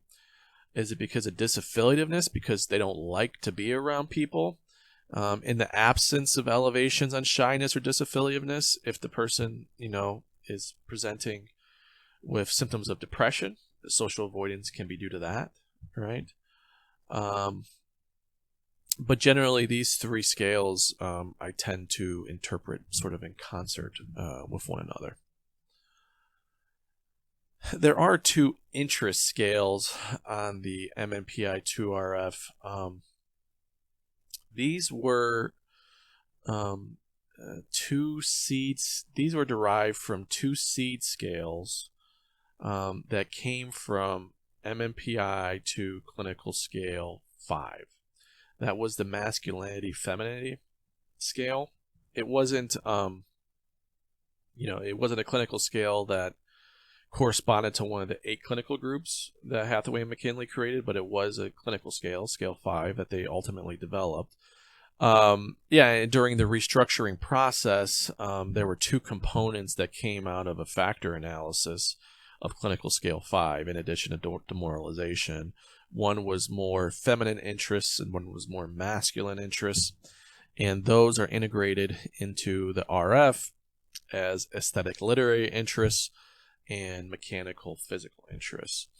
In practice, I don't interpret these scales during psychological evaluations. They can be informative for treatment, right? Getting a sense of what somebody's interested in. Low scores on these scales can also be informative because if you have low scores on both of them, that indicates a lack of interest in general and potentially some depressive symptoms. But in general, if I'm not doing treatment with someone and I'm just doing an evaluation, I basically ignore these scales for whatever it's worth. And the final substantive scales we have to discuss here are the Psi-5 scales. These are those dimensional measures of personality disorder pathology developed by Harkness and McNulty. We have first the aggressiveness scale. This measures instrumental, goal-directed aggression. So remember, there's a specific problem scale called aggression, which has questions like, I like to hit people, I want to hit people, that sort of thing. And then we have the aggressiveness Psi-5 scale, which is instrumental aggression for some ends other than just wanting to hit people. Psychoticism, a measure of disconnection from reality. Disconstraint, a measure of impulsivity. And then finally, we have negative emotionality and low positive emotionality, which assess characteristics potentially consistent with a cluster C personality disorder.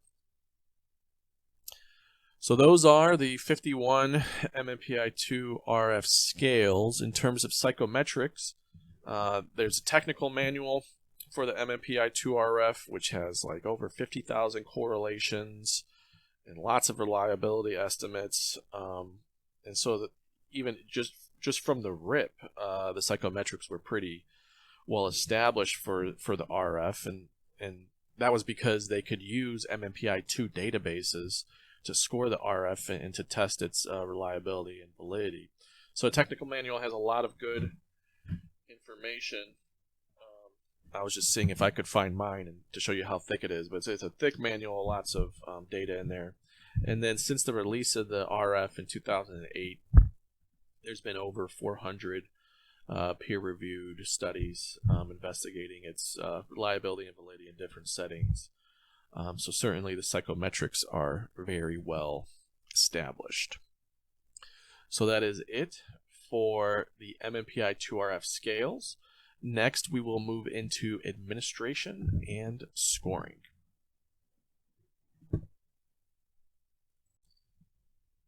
Next, we move into administration and scoring of the MMPI-2-RF. everything that I'm going to teach you about today is totally consistent with the MMPI-2-RF manual for administration, scoring, and interpretation. So there's a variety of considerations before giving someone the MMPI-2-RF. The first set of considerations relate to testability. Is this someone who can, handle reading 338 questions? Excuse me. Reading 338 questions and responding to them in a reasonable amount of time. So, of course, reading ability is an important consideration. You can get at that indirectly from a person's educational level, although, of course, that's not always a great, a great indicator. Generally, if someone has a 6th grade reading level or higher, they should be able to take the MMPI-2-RF, but, that's going to vary by person. Visual acuity is another consideration. It's important, for example, that the person has their glasses that day if they wear them. When you administer the test in an online format, you can increase the size of the text, and for me, I always put the largest size just to be safe.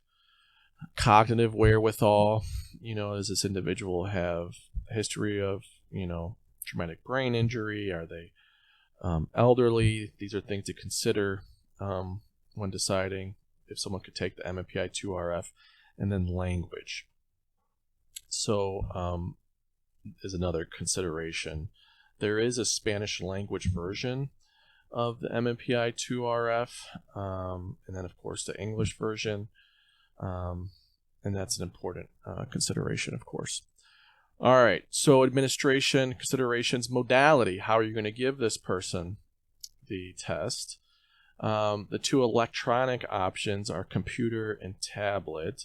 Computer tends to be the most practical, and it's also significantly faster than the tablet administration.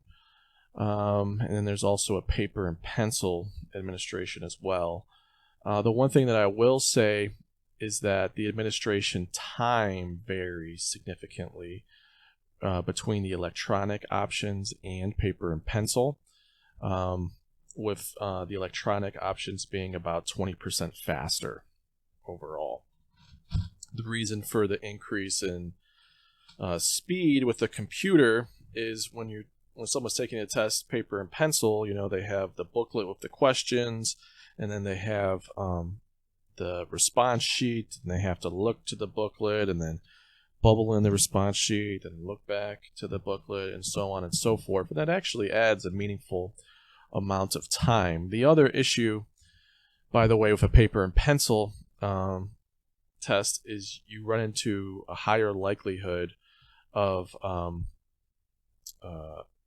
errors in recording test responses because there's this whole process of looking at the booklet, filling in the bubble, and sometimes a person will be off like one question, right, where they're reading question 220 but they're filling in question 221 and they're not noticing the difference, and it throws off all of the questions that follow.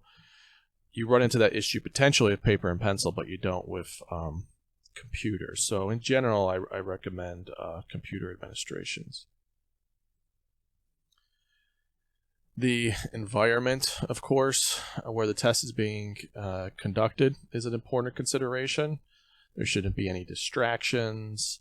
It's important for the testing to be supervised, not necessarily with someone in the room with the test taker, but someone who's there to answer any questions and to sort of be a presence there to create a demand characteristic where the person feels like they need to take it seriously, they shouldn't be looking at their cell phone, etc. Security, test security is always an important consideration. There are ways to administer the test online, where the test taker gets emailed a link to the test. The issue with that is test security is weak because they're not being supervised. If somebody is being given the test online, my recommendation would be to set it up where the exam can be proctored by someone on Zoom, either the psychologist or administrative assistant.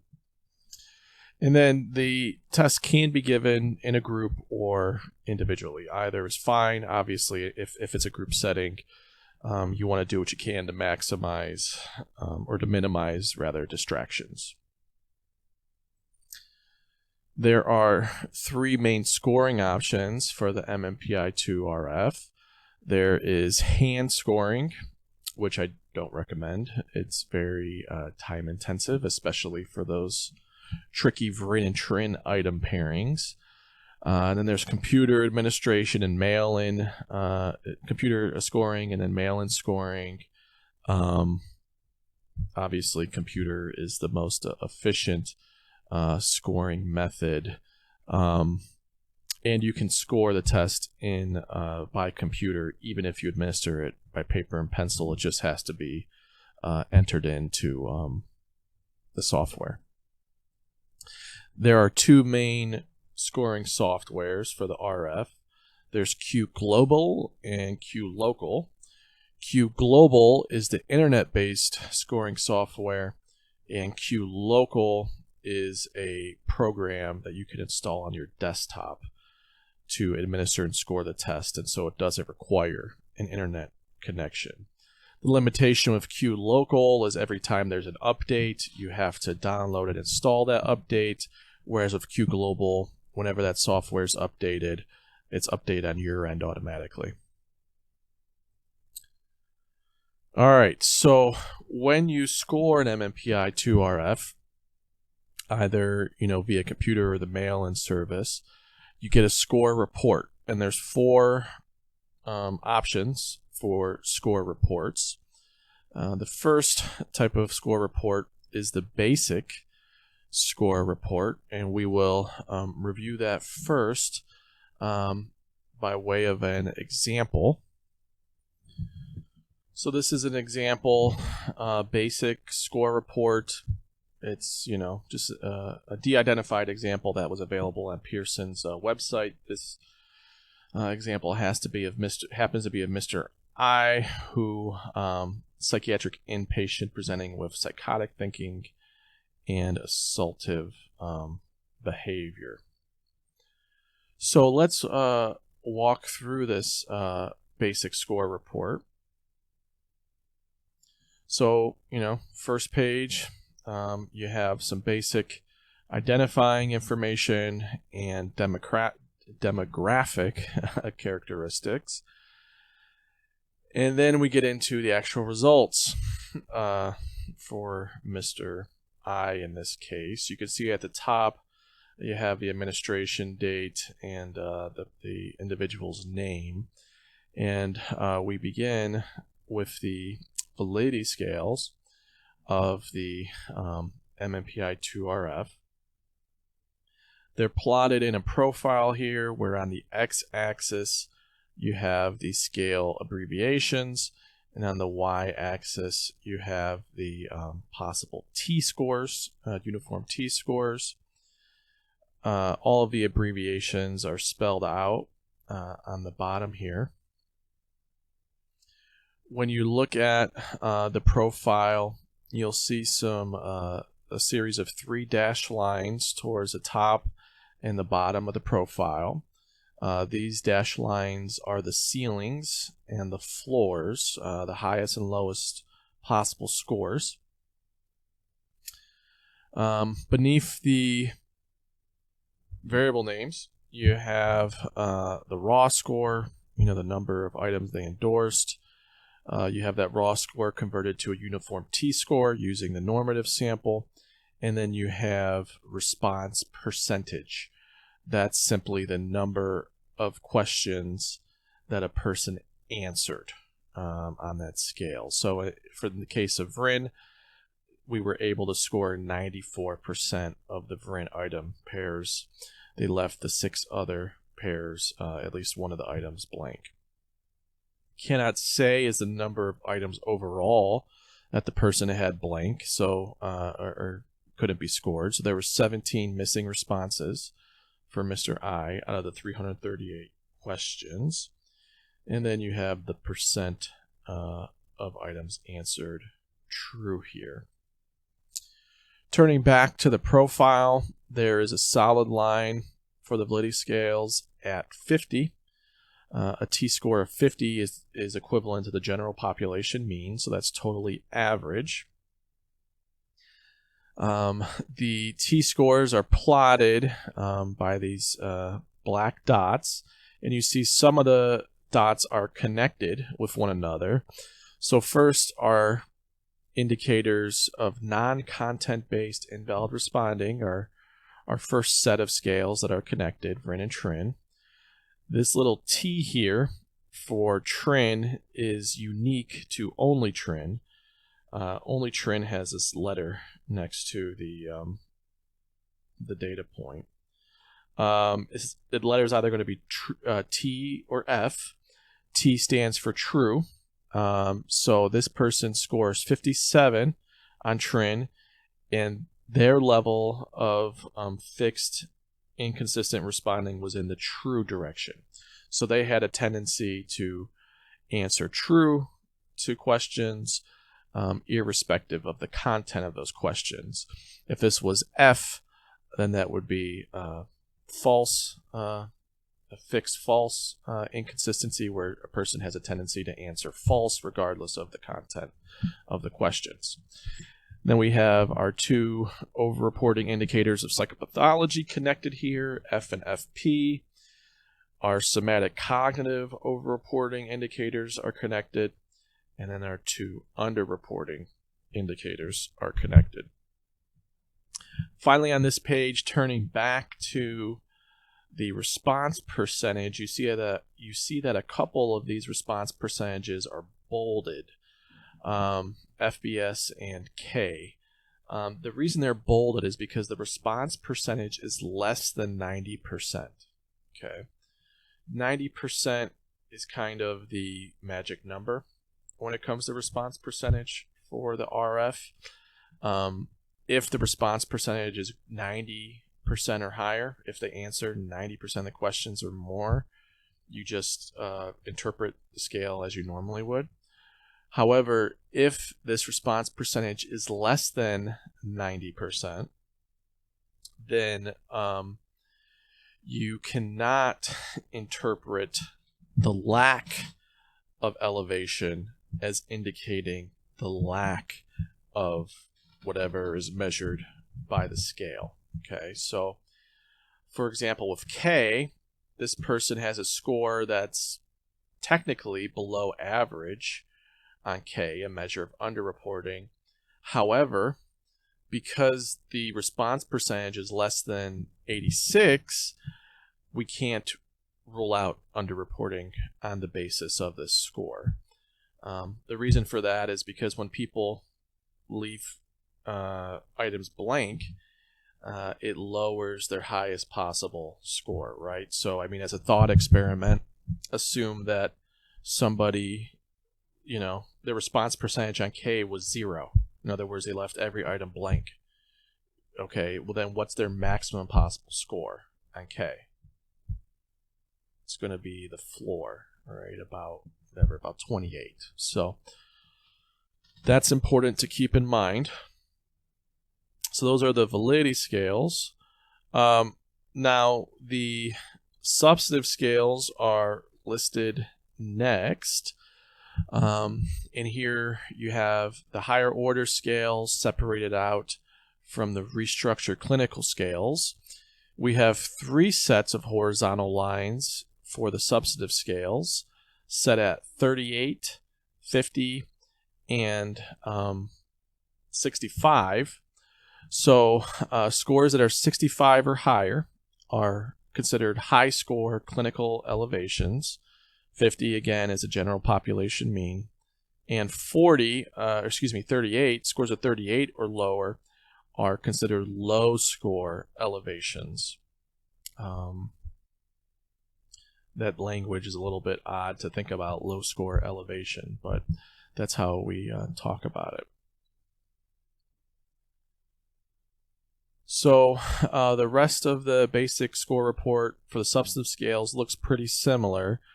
The one thing I will point out is whenever the suicidal death ideation scale is elevated, it will always be bolded, both the scale name and the T-score, obviously, to alert you to the possibility of increased suicide risk.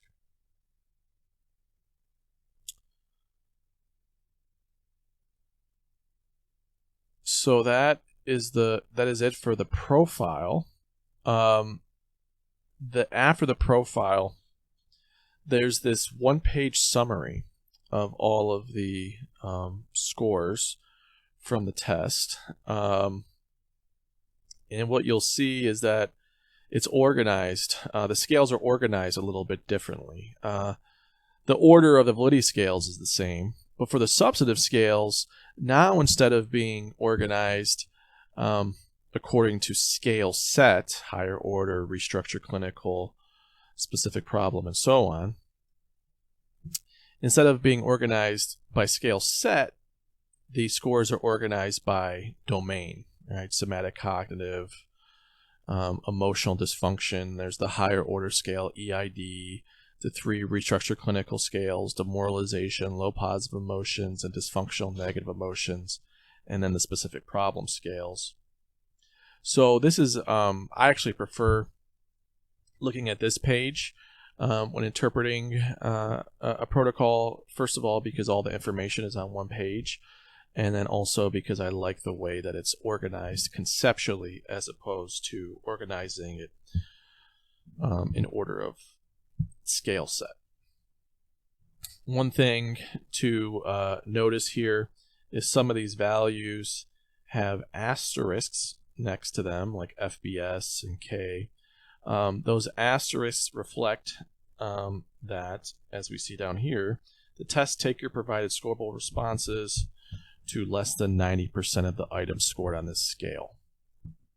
So that's just alerting us to that less than 90% response rate for FBS-K and some other scales as well. Next, you have item level information, and there's information omitted here for test security reasons. But if a person has any missing responses, it will report all of those responses that they skipped or didn't answer. And it'll also tell you what scales those responses are from. And that can be pretty informative to see what a person is skipping, right? It's like, oh, you skipped this question about alcohol use and marijuana use and frequently getting intoxicated. I wonder why those 3 in particular were ones that you skipped, right? So that can be helpful. Finally, there's a set of critical responses.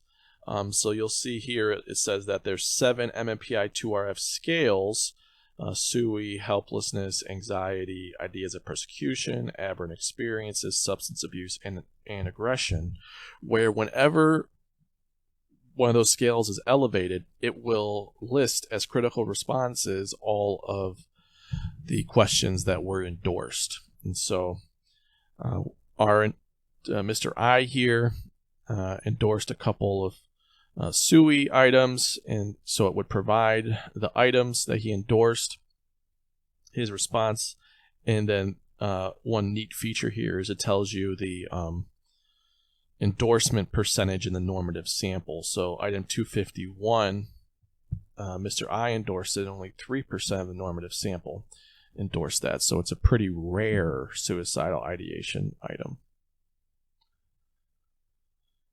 Also, you can, the test automatically gives you critical responses if any of these 7 scales are elevated. But you can also direct the scoring software to give you the item content for any scale that's elevated. And you could also tell it to give you the item content of any scale regardless of whether or not it's elevated. And so we see that this was requested here for RC9. And here too, we have the items, how the person responded, and then the percentage of the normative sample that answered similarly. So that can be helpful. The one word of warning I would give you is it can be tempting to sort of explain away findings by looking at the item responses. So I would look at them cautiously. I wouldn't put too much weight on the individual items that a person endorses, because that's the reason why we create tests in the first place, right? We create tests so that we can aggregate responses onto scales that are more reliable and valid than just simply asking a person one question. And those scales that we interpret are the ones that have the validity evidence to support them. So this item level information can be helpful, but I would just interpret it cautiously and not be too overzealous in extrapolating from the item content that a person endorses. So that is a basic score report. Now, for any report, you can request comparison group information be added to your scoring report. And you see here just a small selection of the comparison groups that are available. There's the RF normative sample, mental health outpatients, forensic disability claimants, and some personnel screening comparison groups. So these are, samples of individuals who were administered the MMPI-2-RF in these different contexts. And what you can do is you can superimpose onto your profile this comparison group information, where not only will you see your test takers' scores, but you'll also see the average scores and standard deviations of the comparison group members superimposed onto that same profile. So it can be a good apples to apples comparison for seeing how your evaluee compares to other people who were evaluated in similar contexts. Other features of adding comparison groups are that you'll get information on how your evaluee's score compares to the comparison group by way of a percentile. So it'll give you a percentile saying like, oh, your person's score on, RC7 is higher than, 97% of forensic disability claimants. That can be useful information. And then finally, when you request the item level information, you'll not only get the percentage of the normative sample that endorses each item, but also the percentage of the requested comparison group. So comparison groups can be very informative. Now, the next type of score report is the clinical interpretive report. So let's look at a clinical interpretive report. This report has the same information as a basic score report, and then it also has additional interpretive information. All right, so we have the same case of Mr. I, except we have here an interpretive report instead of a score report. First page is going to look very similar. And the rest of the profile is going to, the substantive scale profiles are going to look very similar, although here you do see an example of what it looks like when you add on the comparison group information. In this case, they've requested the psychiatric inpatient community hospital male comparison group, we have the means and standard deviations for the RF and that comparison group. And then we also have the percentiles, where it indicates, for example, that our test taker's score of 48 on VRIN was higher than 45% of the comparison group. Also on the profile, we now have two sets of scores with the dashed lines indicating the comparison group scores, and these gray bars are margins of error around the comparison group score. Not margins of error, but they're one standard deviation above and below the comparison group scores. So, for example, comparison group mean on VRIN was 53 with a standard deviation of 10. We see 53 plotted here for the dashed line, plus 10, and then minus 10 for this range here. So we can see, for example, for Mr. I, yeah, he did score lower than your average psychiatric inpatient on VRIN, but he's still within one standard deviation, so his scores aren't that anomalous compared to other psychiatric inpatients. And so the interpretive report is going to look very similar to the score report, again, except in this case we've requested the comparison group information. You can do that in the score report too. This is all going to look the same. And here is where we get some additional information. We now have a structured interpretation, computer-generated interpretation of the MMPI-2-RF, with the caveat that this is intended to be used by a qualified professional. It starts out with a general synopsis of Mr. I's scores in this case. And then it's just working through the standard interpretive procedure, where first protocol validity is interpreted. It notes the concerns that are to be had with the unscorable response rate that Mr. I had.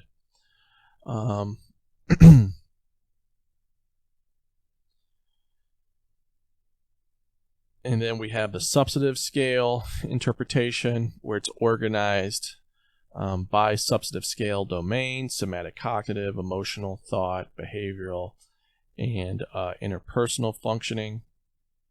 You'll notice that there are these endnotes throughout. For example, the test taker reports a diffuse pattern of cognitive difficulties. He is likely to complain about memory problems, have low tolerance for frustration, and so on and so forth.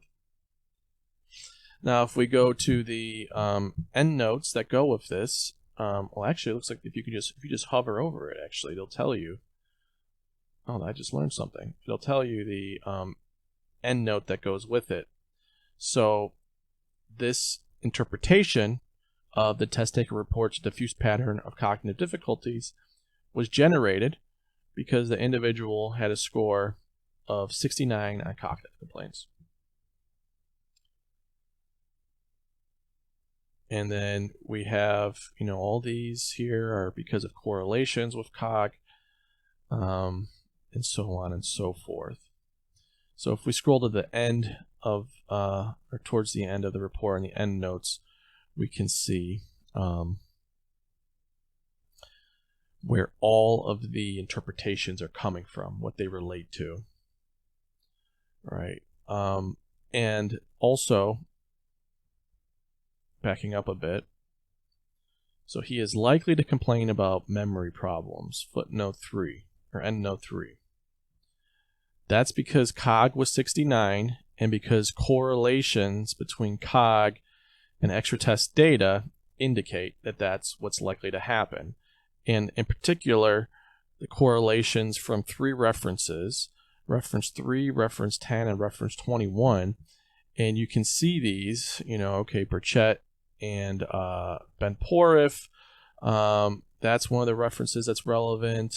And then Gervais, empirical correlates and interpretation of the MMPI-2-RF cognitive complaints. That's another one that's shows that correlation. And then 21, Tellegen and Ben Porif, the MMPI-2-RF technical manual. That's a thick green book. So this is about as transparent as you can get with a computer-generated interpretation, because it tells you why each interpretation is being made and then gives you the list of references, so you can look into it yourself about where the correlations can be found. So it's a really nice computer-generated interpretation strategy.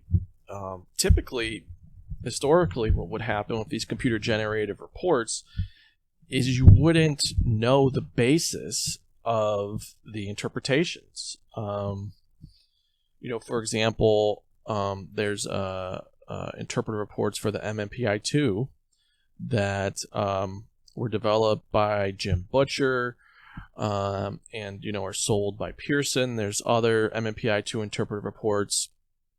They're sold by third parties, like the Caldwell report, for example. And the Caldwell report's a great example, or not a great example, it's a really bad example of a computer-generated. It's a great example of a bad interpretive report because it's just based on this researcher's sort of opinion on what scores mean, and he coded it up where you get the scores and then you get this interpretation, and it's all just things that are sort of in his head. And so,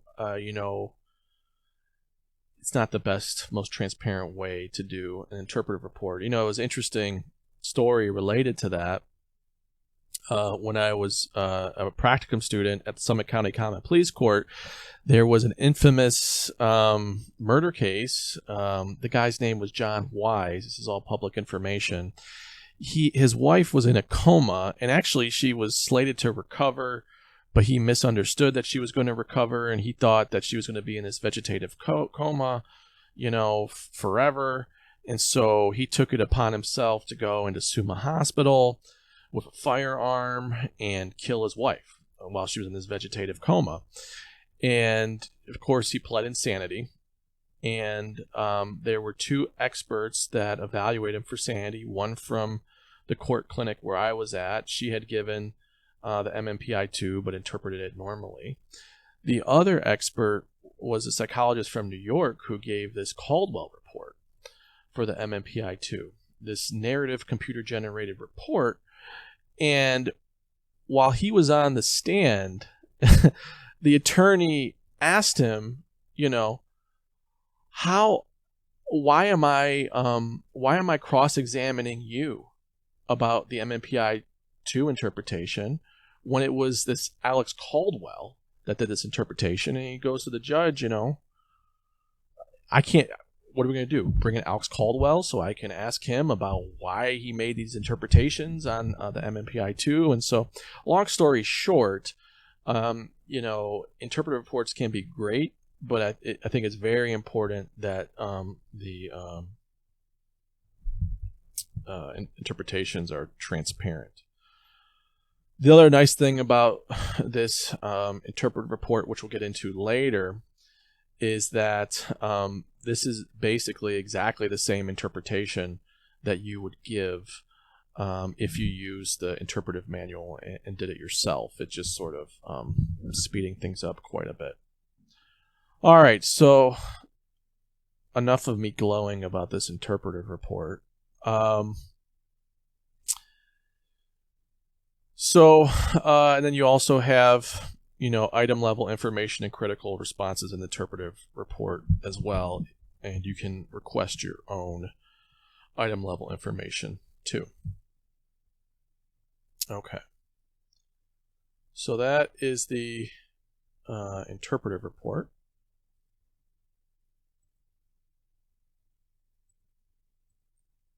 Okay. Now there are two other score reports that I'll just briefly note here. There is a police candidate interpretive report for pre-hire selection of police and other public safety officers, as well as a spinal cord surgery interpretive report for pre-surgical evaluations as well. And that is it for administering and scoring the MMPI-2-RF. All right, now we move into interpretation of the MMPI-2-RF. Here, too, I'm not just telling you things that come from my brain out of my head. I'm basing what I tell you on the guidelines in the MMPI-2-RF interpretive manual. So these are all standard guidelines. So let's talk about the structure of interpretation. This is basically the structure to interpretation. There's a lot of information here, so we're going to break it down step by step. Again, at a very basic level, there's two types of scales on the RF. There's the protocol validity scales and then the substantive scales. Protocol validity scales assess the test taker's approach to the MMPI-2-RF, and the substantive scales assess different psychological and personality problems. When it comes to protocol validity, there are three threats to protocol validity: content non-responsiveness, over-reporting, and under-reporting. So we've talked about this a little bit before. The three measures of content non-responsiveness: invalid responding, that's completely irrelevant to the content of the test. Those are cannot say, the number of items left blank, variable response inconsistency, and true response inconsistency. Those are those item pairings that get at whether or not a person attended to and responded relevantly to the test questions. The indicators of over-reporting are the three infrequency scales: infrequency psychopathology responses, that's the one from the psychiatric inpatient group, and infrequency somatic responses, those are infrequent responses from medical patients. And then we have symptom validity and the response bias scale. Underreporting finally is assessed by L and K. And again, as a reminder, the first thing that we always assess is content non-responsiveness. And if there are major issues there, we stop and we do not go on to interpret over-reporting or under-reporting. Now, when you open up the interpretive manual, you're going to see interpretive tables, and those are going to look different depending on whether or not you're interpreting a validity scale or substantive scale. So let's take a look at an example of a validity scale interpretive table. You have here four columns: the T-score cutoffs, the concerns that relate to protocol validity at those T-score cutoffs, why the person might have got that score, and then the implications on interpretation. So here too, let's simplify this and take it step by step. So first, let's say we have someone who scores 80 or 85, above a cutoff of 80 or higher on VRIN. The concern here is that the protocol is invalid because of excessive variable response inconsistency. So if this was the case for you, you would write, to begin your interpretation, this protocol is invalid because of excessive variable response inconsistency. Now, if a test taker scores high, but not quite as high, then the interpretation would be there is some evidence of variable response inconsistency. T-scores of 39 to 69 are in the normative range and present no issues. And then for VRIN, we have a low score interpretation. If somebody scores 38 or lower, the interpretation is that there is evidence of remarkably consistent responding. This is someone who was paying very close attention to the test questions. The next column, we have possible reasons for score. Now, this is important because what you can see here is if somebody has the highest cutoff score on VRIN, their protocol is invalid. Well, there's several possible reasons for why that happened. It could be because of reading or language limitations, right? In which case they didn't understand what they were reading, so it's just sort of this true false response strategy was used. Same thing with cognitive impairment could lead to that. If you're doing a paper and pencil administration, errors in recording responses, all right? If when somebody's going back and forth from booklet to Scantron, again, if they're off just one, it could throw everything off, which would lead to their responses not making sense thereafter, and would lead to a VRIN elevation. It can also be due to intentional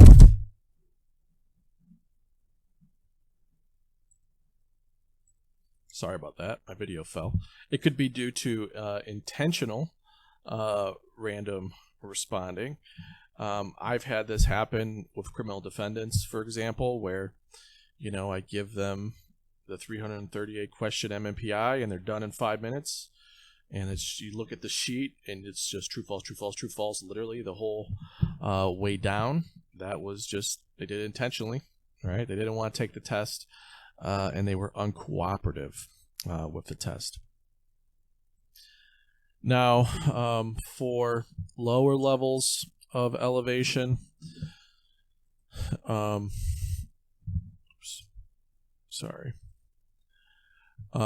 then the interpretive implication for cutoff score above the cutoff of 80 on VRIN is that the protocol is uninterpretable. Stop here. Go no further. And that includes not interpreting the overreporting and underreporting validity scales. That's an issue that you'll see other evaluators make, and it's an unfortunate mistake for the person being evaluated. At T-scores of 70 to 79, here the possible reasons for the score are similar. And the interpretive implication is scores in the validity and substantive scales should be interpreted with some caution. We see the interpretive statements for a within normal limits score and then a low score as well. So this is an example of the interpretive table and what's going to look like for a validity scale. Now, turning back to our structure of interpretation here. Next, we would interpret the substantive scales of the test. First, we'll talk about somatic cognitive dysfunction, that domain. It doesn't have a major hierarchical structure. However, the first scale that we would interpret would be RC1, somatic cognitive complaints, and then we have the specific problem scales that go with RC1. And here is an example of what an interpretive table would look like, or does look like, for a substantive scale. So this is what the table looks like when you open up that blue interpretive manual. And here too, let's take this step by step. Basically, what we have are three main types of information. We have clinical symptoms, behavioral tendencies, and personality characteristics. And then we have diagnostic considerations and treatment considerations. Within the first box here, we get our interpretations from two different places. One set of interpretations is going to be based on the test responses. In other words, what is the content of the test items that the person endorsed? And whatever the content is, that's what the interpretation is, right? So For example, on somatic complaints, if somebody scores low, they're answering false or they're denying having a bunch of different somatic and physical problems. And so the low score interpretation based on test response is that the test taker reports a sense of physical well-being. Right? Keyword being reports.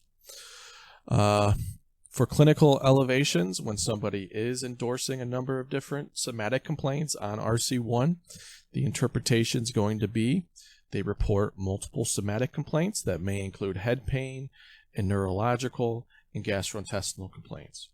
Why head pain, neurological, and gastrointestinal complaints? Because those are the types of problems that are asked about on the RC1 items. And then we see here if the T-score is very high, of 80 or higher, now the interpretation is they report a diffuse pattern of somatic complaints involving different bodily systems that probably include head pain and neurological and gastrointestinal complaints. So at T-scores at this level, we can be fairly certain that they must be endorsing the vast majority of the items and therefore endorsing head pain, neurological, and gastrointestinal problems. Okay, so those are interpretations based on test responses.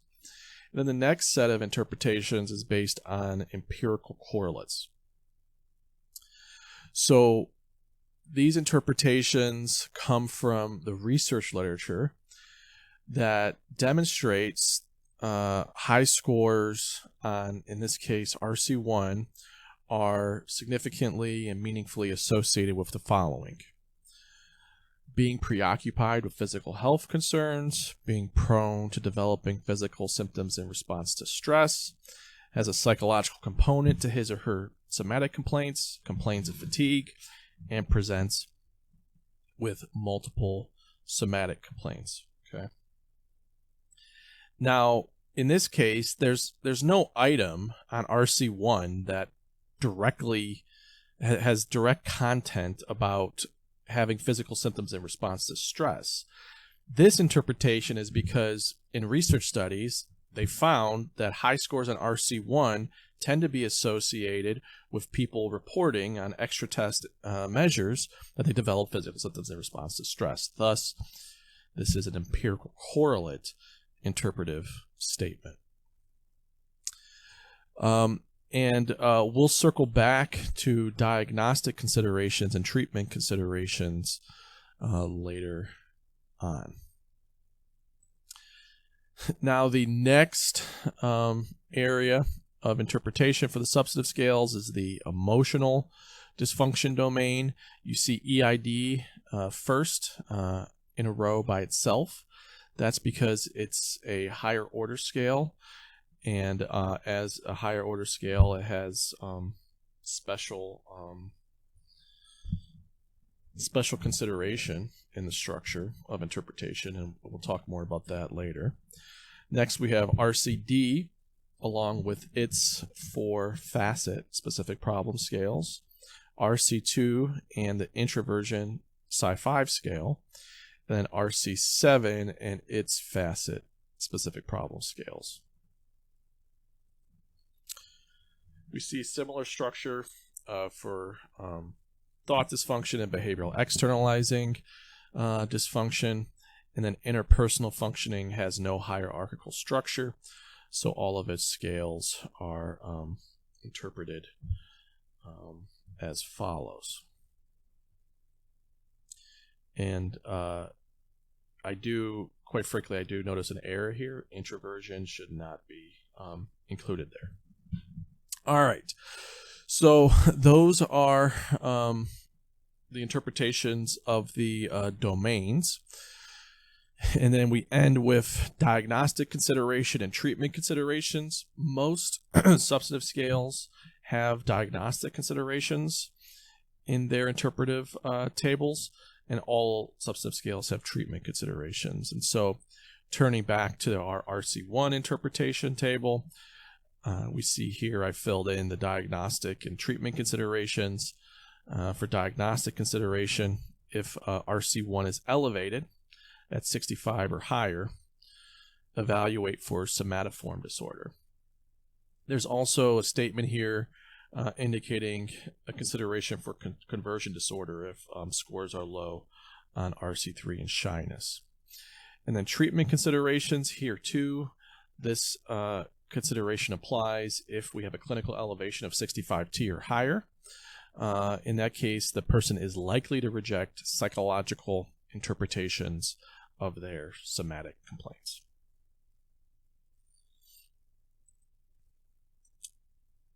So that is the interpretive structure of the MMPI-2-RF. And now that we've gone through that, you might see why I like this page of the interpretive report the best, because this page structures it in a way that's logical and consistent with how the test is interpreted.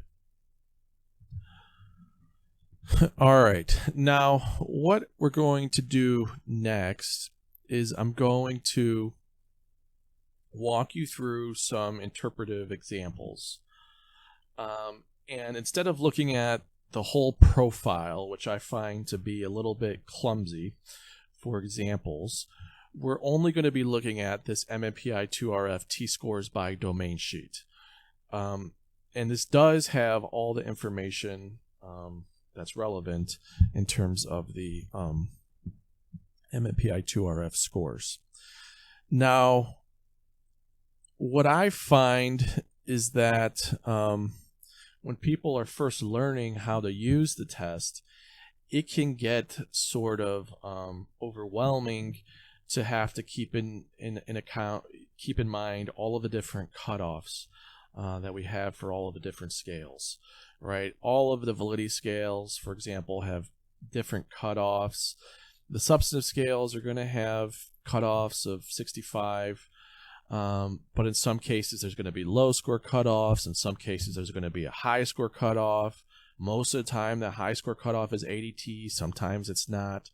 So it can get overwhelming to, while you're learning the test, to have to keep all those cutoffs in mind. So what I'm going to do for all of our examples is I'm going to simplify the information that you're being presented. Basically, all I'm going to tell you is the information here on the left, okay? A red circle indicates that this is the highest elevation possible on a scale. Orange indicates that it is an elevation, although not the highest. White indicates that it's a within normal limits score. Blue circle indicates that it's a low score, below the interpretive, low score interpretive threshold. And then an asterisk is going to indicate that the response rate is less than 90%. So to show you how this is going to work for our activities, this is the profile here. And to convert this to my little color coding scheme here, first I'm going to cannot say is totally fine, no missing responses. So I'm just going to remove that. I mean, it's basically a white circle, right? And then VRIN, we have a score of 39. Well, let's go to our interpretive table here. 39 to 69 is totally fine within normal limits. So, okay, VRIN, I'm going to, blank out. Same thing for TRIN, that score's totally average and normal, so I'm just going to remove that so you don't have to process that information. Now, F, the lowest interpretive cutoff for F, you don't have to memorize this, but the lowest interpretive cutoff for F is 79. 79 or higher is going to indicate some concern about over-reporting, and then we don't invalidate a protocol until we hit the highest threshold of 120. Okay, so anyway, F, this is an elevation, but not the highest elevation, so I'm going to replace that score with a yellow circle. FP is within normal limits. Also FS is within normal limits, so I'm going to delete those. FBS, that's at the lowest interpretation threshold of 80. 100 is the highest on FBS. This is at the lower threshold, so I'm going to turn that to a yellow circle. RBS, L, and K are all within normal limits. Those get taken away. RC1, we have a T-score of 90. If we look back at our interpretive table, T-scores of 77 or higher were the highest interpretive statement. So RC1 is going to get replaced with a red circle. And then also malaise and cognitive complaints are above the highest threshold.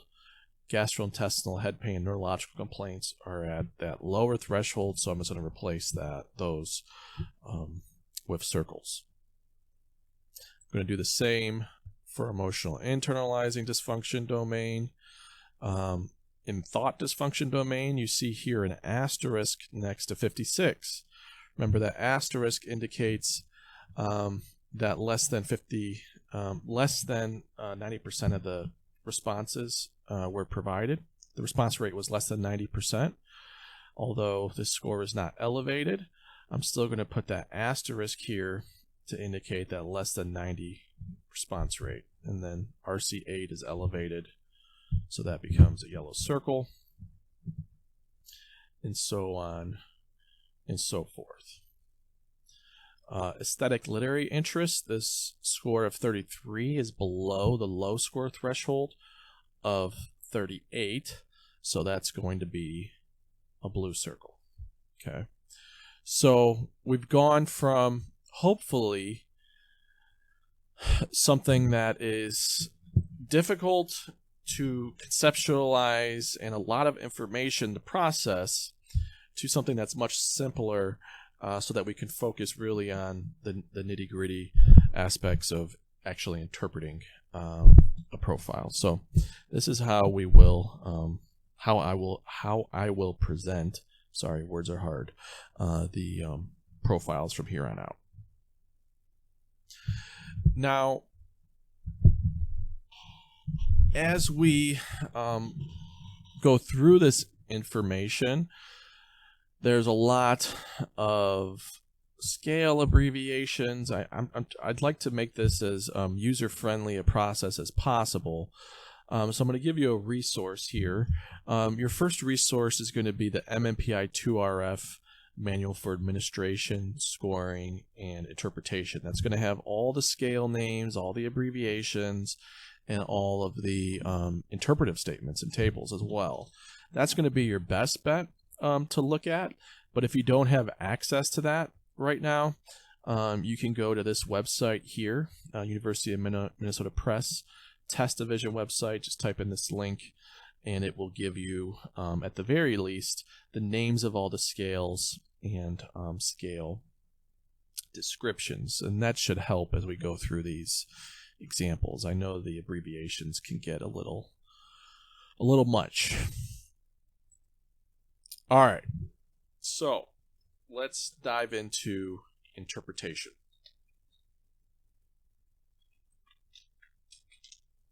The first step, of course, in interpretation is to interpret the validity scales. And we're going to interpret these scales in a particular order. The first scale that we're going to interpret is cannot say. How many items did this person leave blank? If they left 338 items blank, well, we know to stop because they didn't answer anything. Step 2, we assess content non-responsiveness by looking at VRIN and TRIN. Now, the thing with VRIN and TRIN is that they can invalidate the remaining MMPI-2-RF scales. For those of you who caught that little error, good job. And I apologize. I reworked some MMPI-3 content for this presentation. But yeah, VRIN and TRIN can invalidate the rest of the MMPI-2-RF scales, including the validity scale. So that's why what this asterisk represents. Assuming Vryn and Trin are okay, we have step 3, where we interpret the over-reporting scales, F and FP. Those have particular importance because they can invalidate the substantive scales. The over-reporting somatic cognitive problems scales, those cannot invalidate the substantive scales. Also, the underreporting scales do not invalidate any scales. Okay, so this is the order of interpretation for the validity scales, and let's run through some practice cases. All right, example 1. We have Vryn at the highest level of elevation, and we have F at a mild elevation. What do you conclude?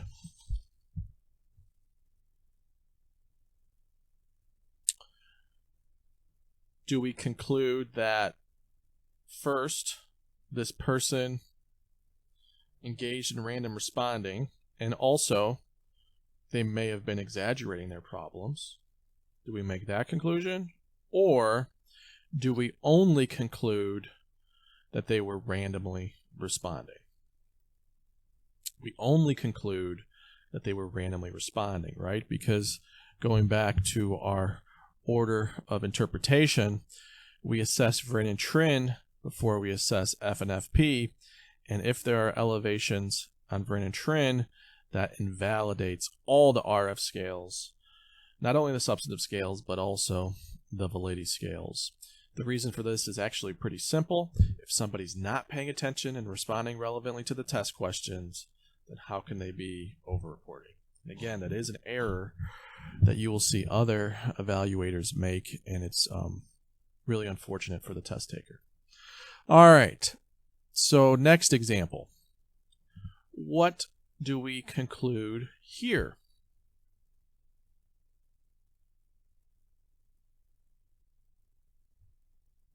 All we can conclude is that the person was randomly responding, that they were not responding relevantly to the test questions. We stop there at that Vryn elevation.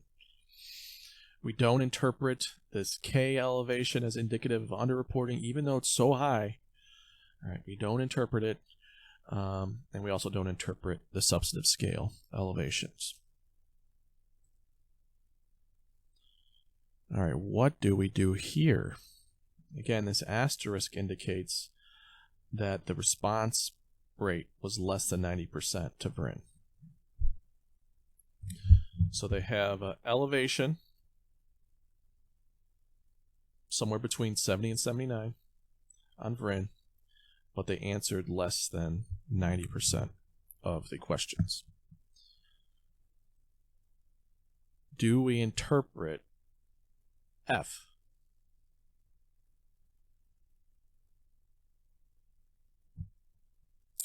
No, we do not interpret F. The reason for that is because we can't rule out the possibility that this person responded randomly. We can't rule it out, right? So basically, whenever this response rate this is another thing that trips people up. If the response rate on Vryn or Trin is less than 90%, you have to be very careful about making claims about the rest of the profile. The easiest route to go is if these are less than 90%, regardless of the score, you stop there. That's the easiest way to go. Now, if you want to get a little bit more sophisticated, what you can do is basically do a thought experiment where you determine what score this person would have had if they endorsed every single VRIN item that they left blank. Okay. So, in other words, let's say that this individual, let's just throw numbers out there to make it easy. Okay. They had a raw score of, 10 on VRIN, and that was associated with a T-score of 75. And they left 2 questions blank. Okay. Well, okay, then what we can do is say, all right, well, let's assume then that they had both of those questions as problematic. So now instead of a 10, they got a 12. What would be the T-score associated with a 12 on VRIN? If that T-score is less than the highest cutoff, then we're able to continue interpreting the test. If it's higher than the highest cutoff, then we would stop. Again, you could determine this information using the T-score lookup tables in the interpretive manual. That's a more sophisticated way of going about it if you want to put in the extra effort and if you're prepared to sort of defend that approach. I, for example, would be comfortable defending that approach, but if you're not comfortable and you see this, less than 90% response rate next to VRIN or TRIN, you could just stop there and say you can't interpret the test. One of the nice things about the interpretive report, the clinical interpretive report, is it's going to do all that work for you and interpret it as consistent with the manual if that response rate is low. So again, in this situation, we would not interpret F because we can't rule out random responding due to the low response rate. All right, what about this situation? How do we interpret this?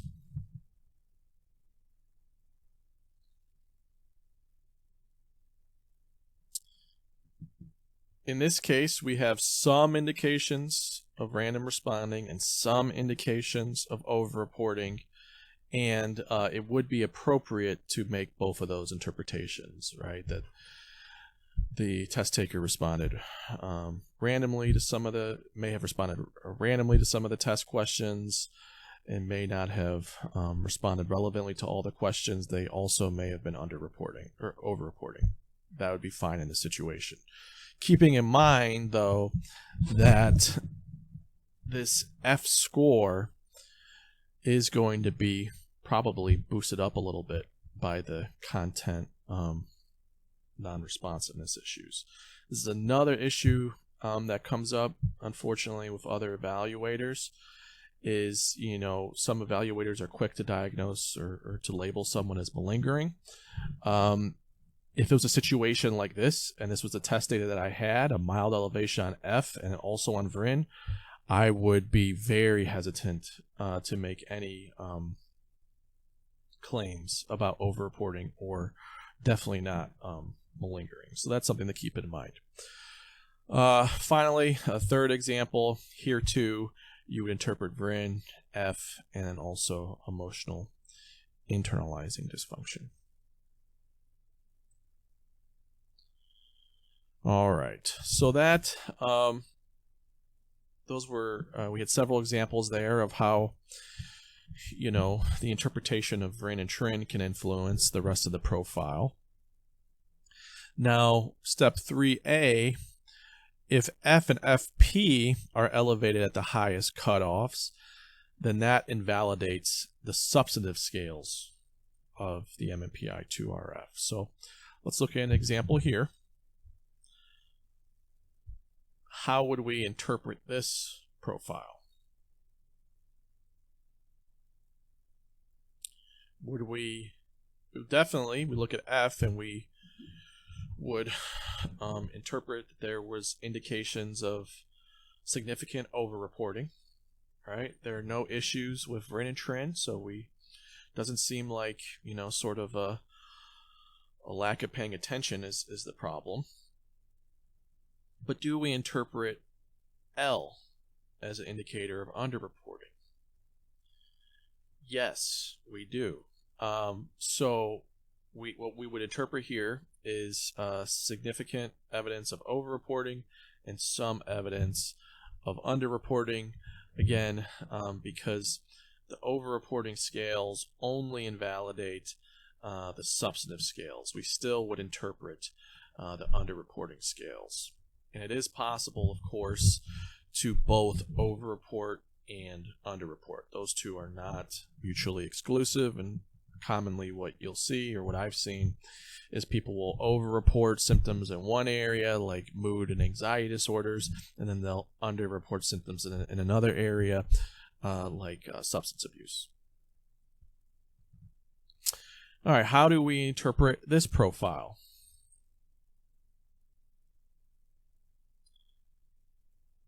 Do we interpret this really high score on EID as indicating clinically significant emotional internalizing dysfunction? No, we don't, because this F score invalidates all of the substantive scales. Here's another example. How do we interpret this? And do we interpret now this very high emotional internalizing dysfunction scale score? Yes, we do. The way we would interpret this is I'm paraphrasing here. There's some indications of over-reporting, there's some indications of under-reporting, and there's significant indications of emotional and internalizing dysfunction. To some extent, these EID scores may be increased as a result of over-reporting, but it's also possible that this person has significant emotional dysfunction and psychological distress, and as we'll talk about later, this can lead to moderately elevated F scores in the absence of over-reporting. All right, so again, this is the interpretive structure for the MMPI-2-RF validity scales. Now let's turn to the substantive scale interpretation. So the substantive scale interpretation is going to be basically up to 7 paragraphs. The first 5 paragraphs, the first 5 areas to assess, or the first 5 possible paragraphs rather, are going to relate to each of the 5 domains of the substantive scales. And the last 2 possible paragraphs are going to be diagnostic and treatment considerations. And the final paragraphs are always going to be diagnostic and treatment considerations in the standard MMPI-2-RF interpretation. Now, for the 5 substantive domains of the RF, in what order do we interpret these domains? Do we just go by the order of the test, emotional, thought, behavioral, somatic, interpersonal, or some other way?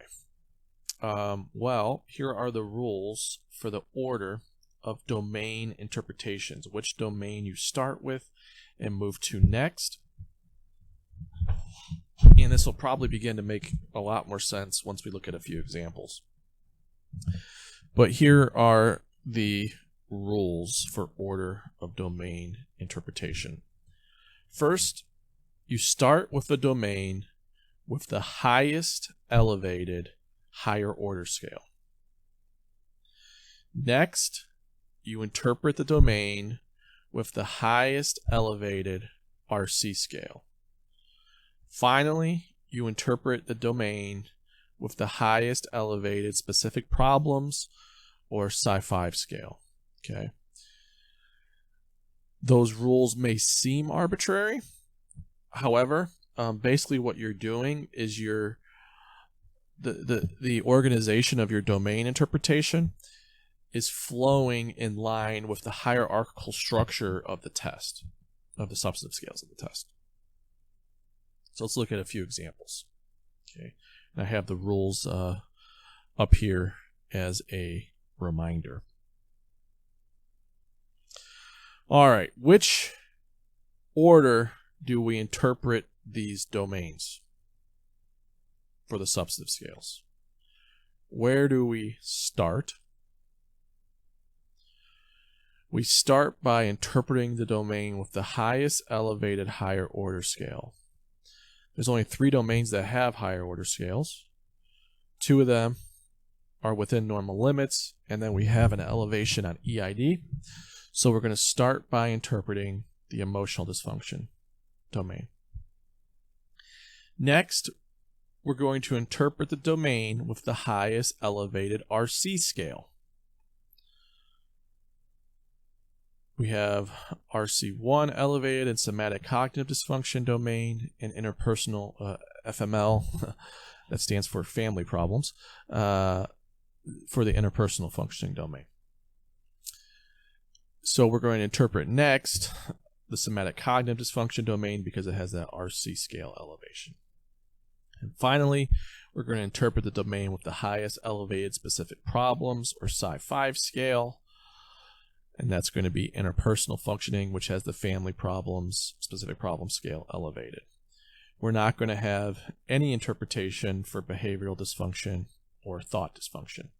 Some people will interpret these and simply say there was no evidence of behavioral dysfunction, there was no evidence of thought dysfunction. But for me, I just leave out those domains for my interpretation. All right, another example. In what order would we interpret the domains in this example?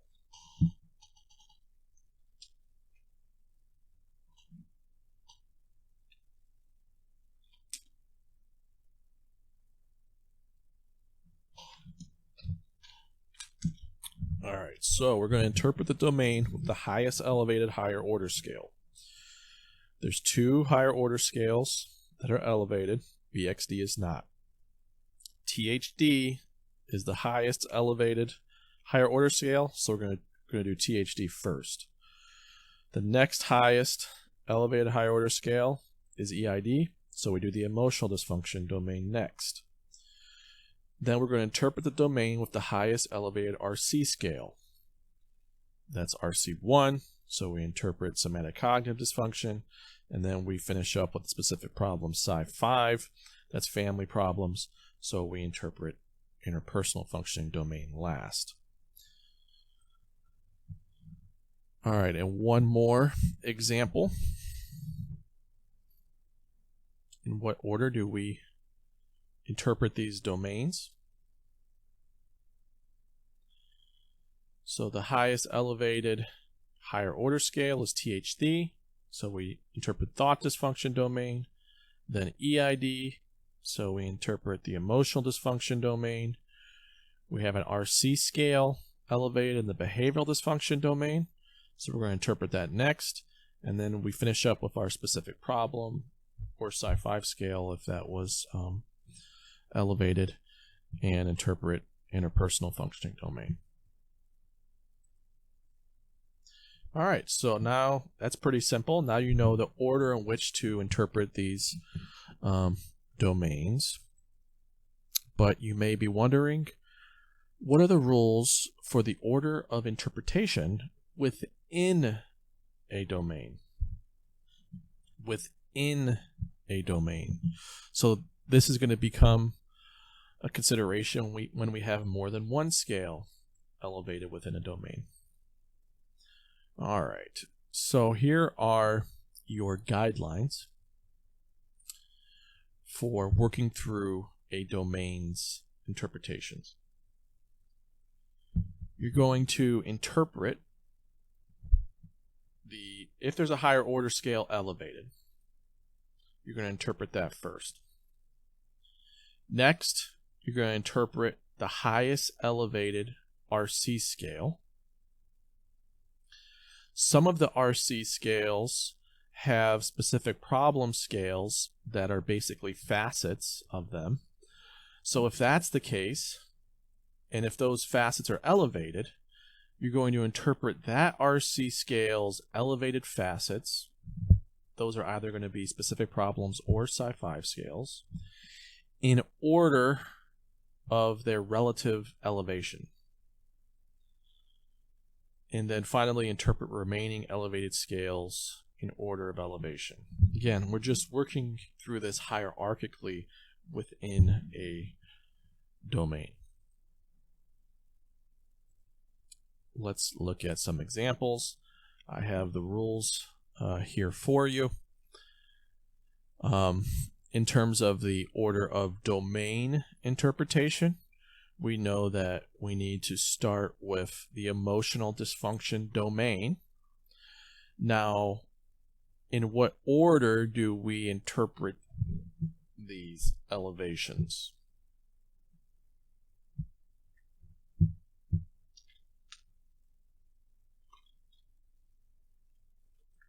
Number one is pretty easy. Interpret elevated higher order scale first. So that means we would interpret EID first. We would write that interpretation first. Next, we interpret the highest elevated RC scale. RC2 is not elevated.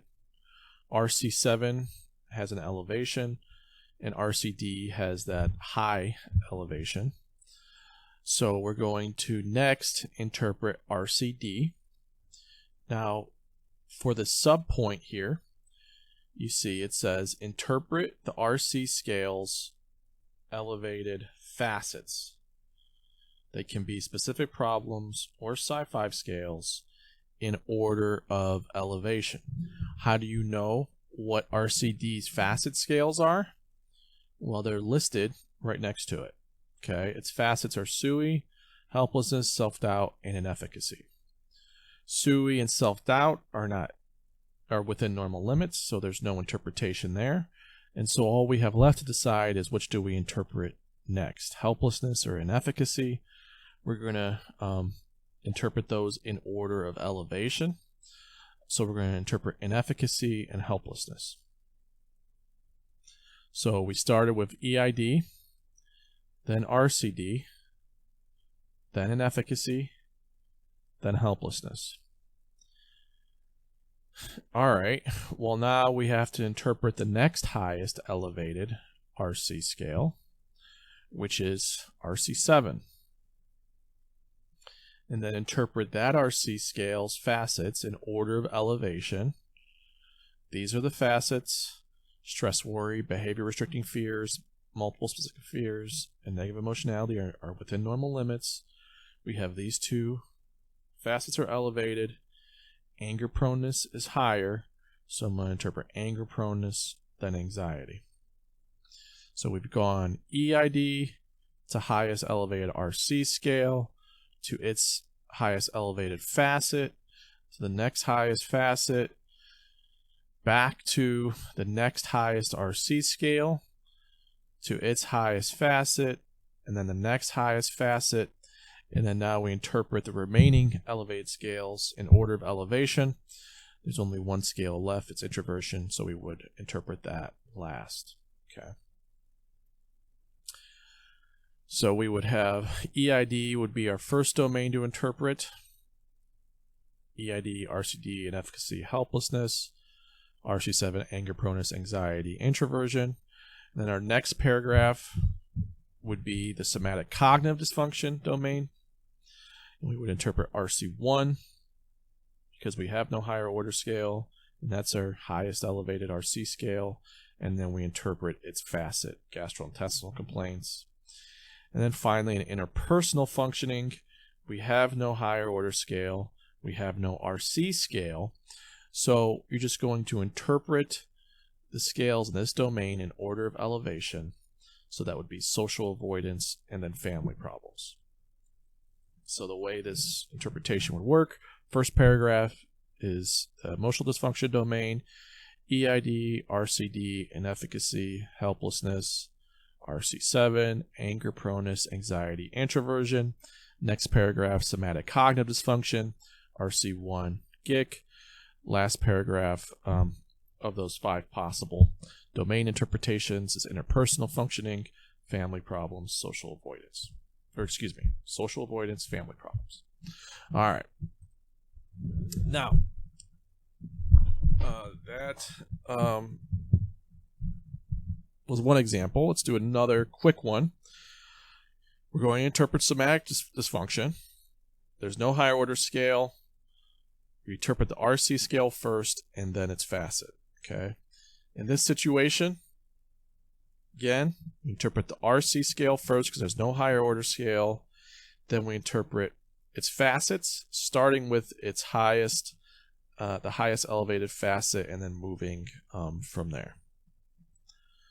For thought dysfunction, we interpret the higher order scale first, then the RC scale, moving down the hierarchy. In this case, we would interpret thought dysfunction, the highest RC scale, elevation RC8, and then the other elevation, RC6. For behavioral dysfunction, we interpret the higher order scale first, then the RC scale, then the Psi-5 scale. Again, we're always moving in line with the hierarchy. And then final example here has a lot going on. We're going to start with the emotional dysfunction domain because that's the highest elevated higher order scale. Within this domain, we're going to hit EID first for our interpretation, then the RC scale, RCD, then its facet and efficacy. Next domain is going to be behavioral dysfunction. We're going to interpret that. Then next, we interpret the highest elevated RC scale. Then we interpret its facets in order of elevation. So it's going to be RC9, then disconstraint, then aggression. Then we circle back to the RC scales, interpret RC4, and then its facet, substance abuse, and then we interpret the last domain of interpersonal functioning by interpreting social avoidance. So again, in terms of which order to structure the interpretation of the domains, you start with the higher order scales, and then the highest elevated RC scale, and then the remaining scales. For following, for structuring interpretation within a domain, you start with the higher order scale, then the highest elevated RC scale, interpret its facets, go to the next highest RC scale, and then the remaining elevated scales in order of elevation. And so basically, a simple way to think about this, just follow the hierarchy, higher order, restructure clinical, specific problems, / Psi-5. All right. Now, the last paragraphs are always going to be the diagnostic considerations and treatment considerations. Basically, you're just going to summarize for everything that's elevated a paragraph of its diagnostic considerations for all those and a paragraph for the treatment considerations. Normally, people do it like in a list, you know, like test results indicated, consider these diagnoses, and then sort of bullet point list of all the diagnoses that were indicated in no particular order. And then same thing for treatment consideration, bullet point treatment considerations. I mean, I can tell you for whatever it's worth, personally, I just stick with the domain interpretations when I'm interpreting a protocol. All right, so this is her profile, and you can see the scores here. This prominent elevation on RC6. There's comparison group data here, and she scored for forensic disability claimants, women, and she scored higher than 95% of that comparison group. So very high score, not only in comparison to the general population, but also an apples to apples comparison with disability claimants. And the interpretive report is here. There's a synopsis, and then this is the basically what would be the text of included in your report if you were to just use the interpretive report. So for content non-responsiveness, there are no problems with unscorable items in this protocol.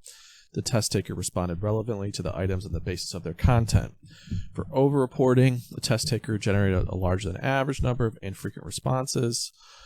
This may occur in individuals with genuine psychological difficulties who report credible symptoms. However, for individuals with no history or current corroborating evidence of dysfunction, it likely indicates over-reporting. So I guess one thing that you did notice is in my example, I was able to tailor the interpretation more to, sort of an ideographic conceptualization of the evaluee, because I had additional information that I could use to rule out over-reporting.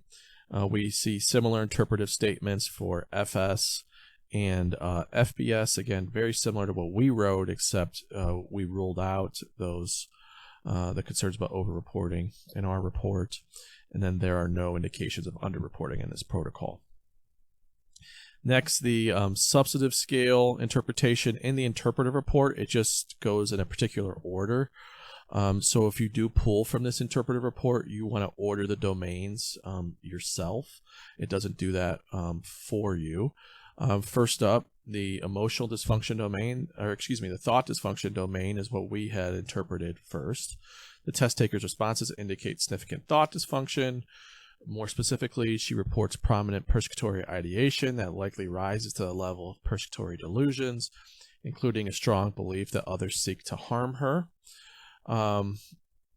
She is very likely to be suspicious and distrustful, to experience serious interpersonal difficulties as a result of pervasive interpersonal suspiciousness, and to lack insight. One thing that I forgot to mention earlier is when you have those very high elevations, instead of saying likely, if you want to, you could say very likely. Next up would be emotional dysfunction. The test taker's responses indicate significant emotional distress. She is at risk for suicidal ideation, although she did not endorse any of the RF SUI scale items. She reports feeling sad and unhappy and being dissatisfied with her current life circumstances. She is likely to complain of feeling depressed. She also reports feeling hopeless. She is likely to feel overwhelmed that life is a strain, to believe that she cannot be helped, and that she gets a raw deal from life. In addition, she reports lacking confidence and feeling useless, and is very likely to be prone to rumination, to experience self-doubt, to feel insecure, and so on. She also reports being passive, indecisive, and inefficacious, believing she is incapable of coping with her current life difficulties. She is unlikely to be self-reliant. She reports a lack of positive emotional experiences, significant anhedonia, and lack of interest. She is likely to be pessimistic. She reports feeling anxious and is likely to experience significant anxiety and anxiety-related problems. She also reports multiple specific fears, such as fear of blood, fire, thunder, water, etc. Next, we had interpreted, I believe, interpersonal functioning. The test taker reports having cynical beliefs, distrust of others, and believing others look out only for their own interests. She is likely to be hostile towards others and to feel alienated from them. She also reports not enjoying social events and avoiding social situations. Although she reports little or no social anxiety, she is likely to be introverted, to have difficulty forming close relationships, and to be emotionally restricted. These go with the social avoidance interpretation. And then finally, in terms of behavioral dysfunction, the test taker reports a below average level of aggressive behavior. So from my perspective, this report and the report I wrote are basically interchangeable. The reason for that is this interpretive report simply pulls from the interpretive manual, and then it also has some additional interpretations based on the research literature. If you do want to, by the way, write paragraphs for diagnostic considerations, you can find those here as well. And if you were to write write these up on your own, this would be a way to do that.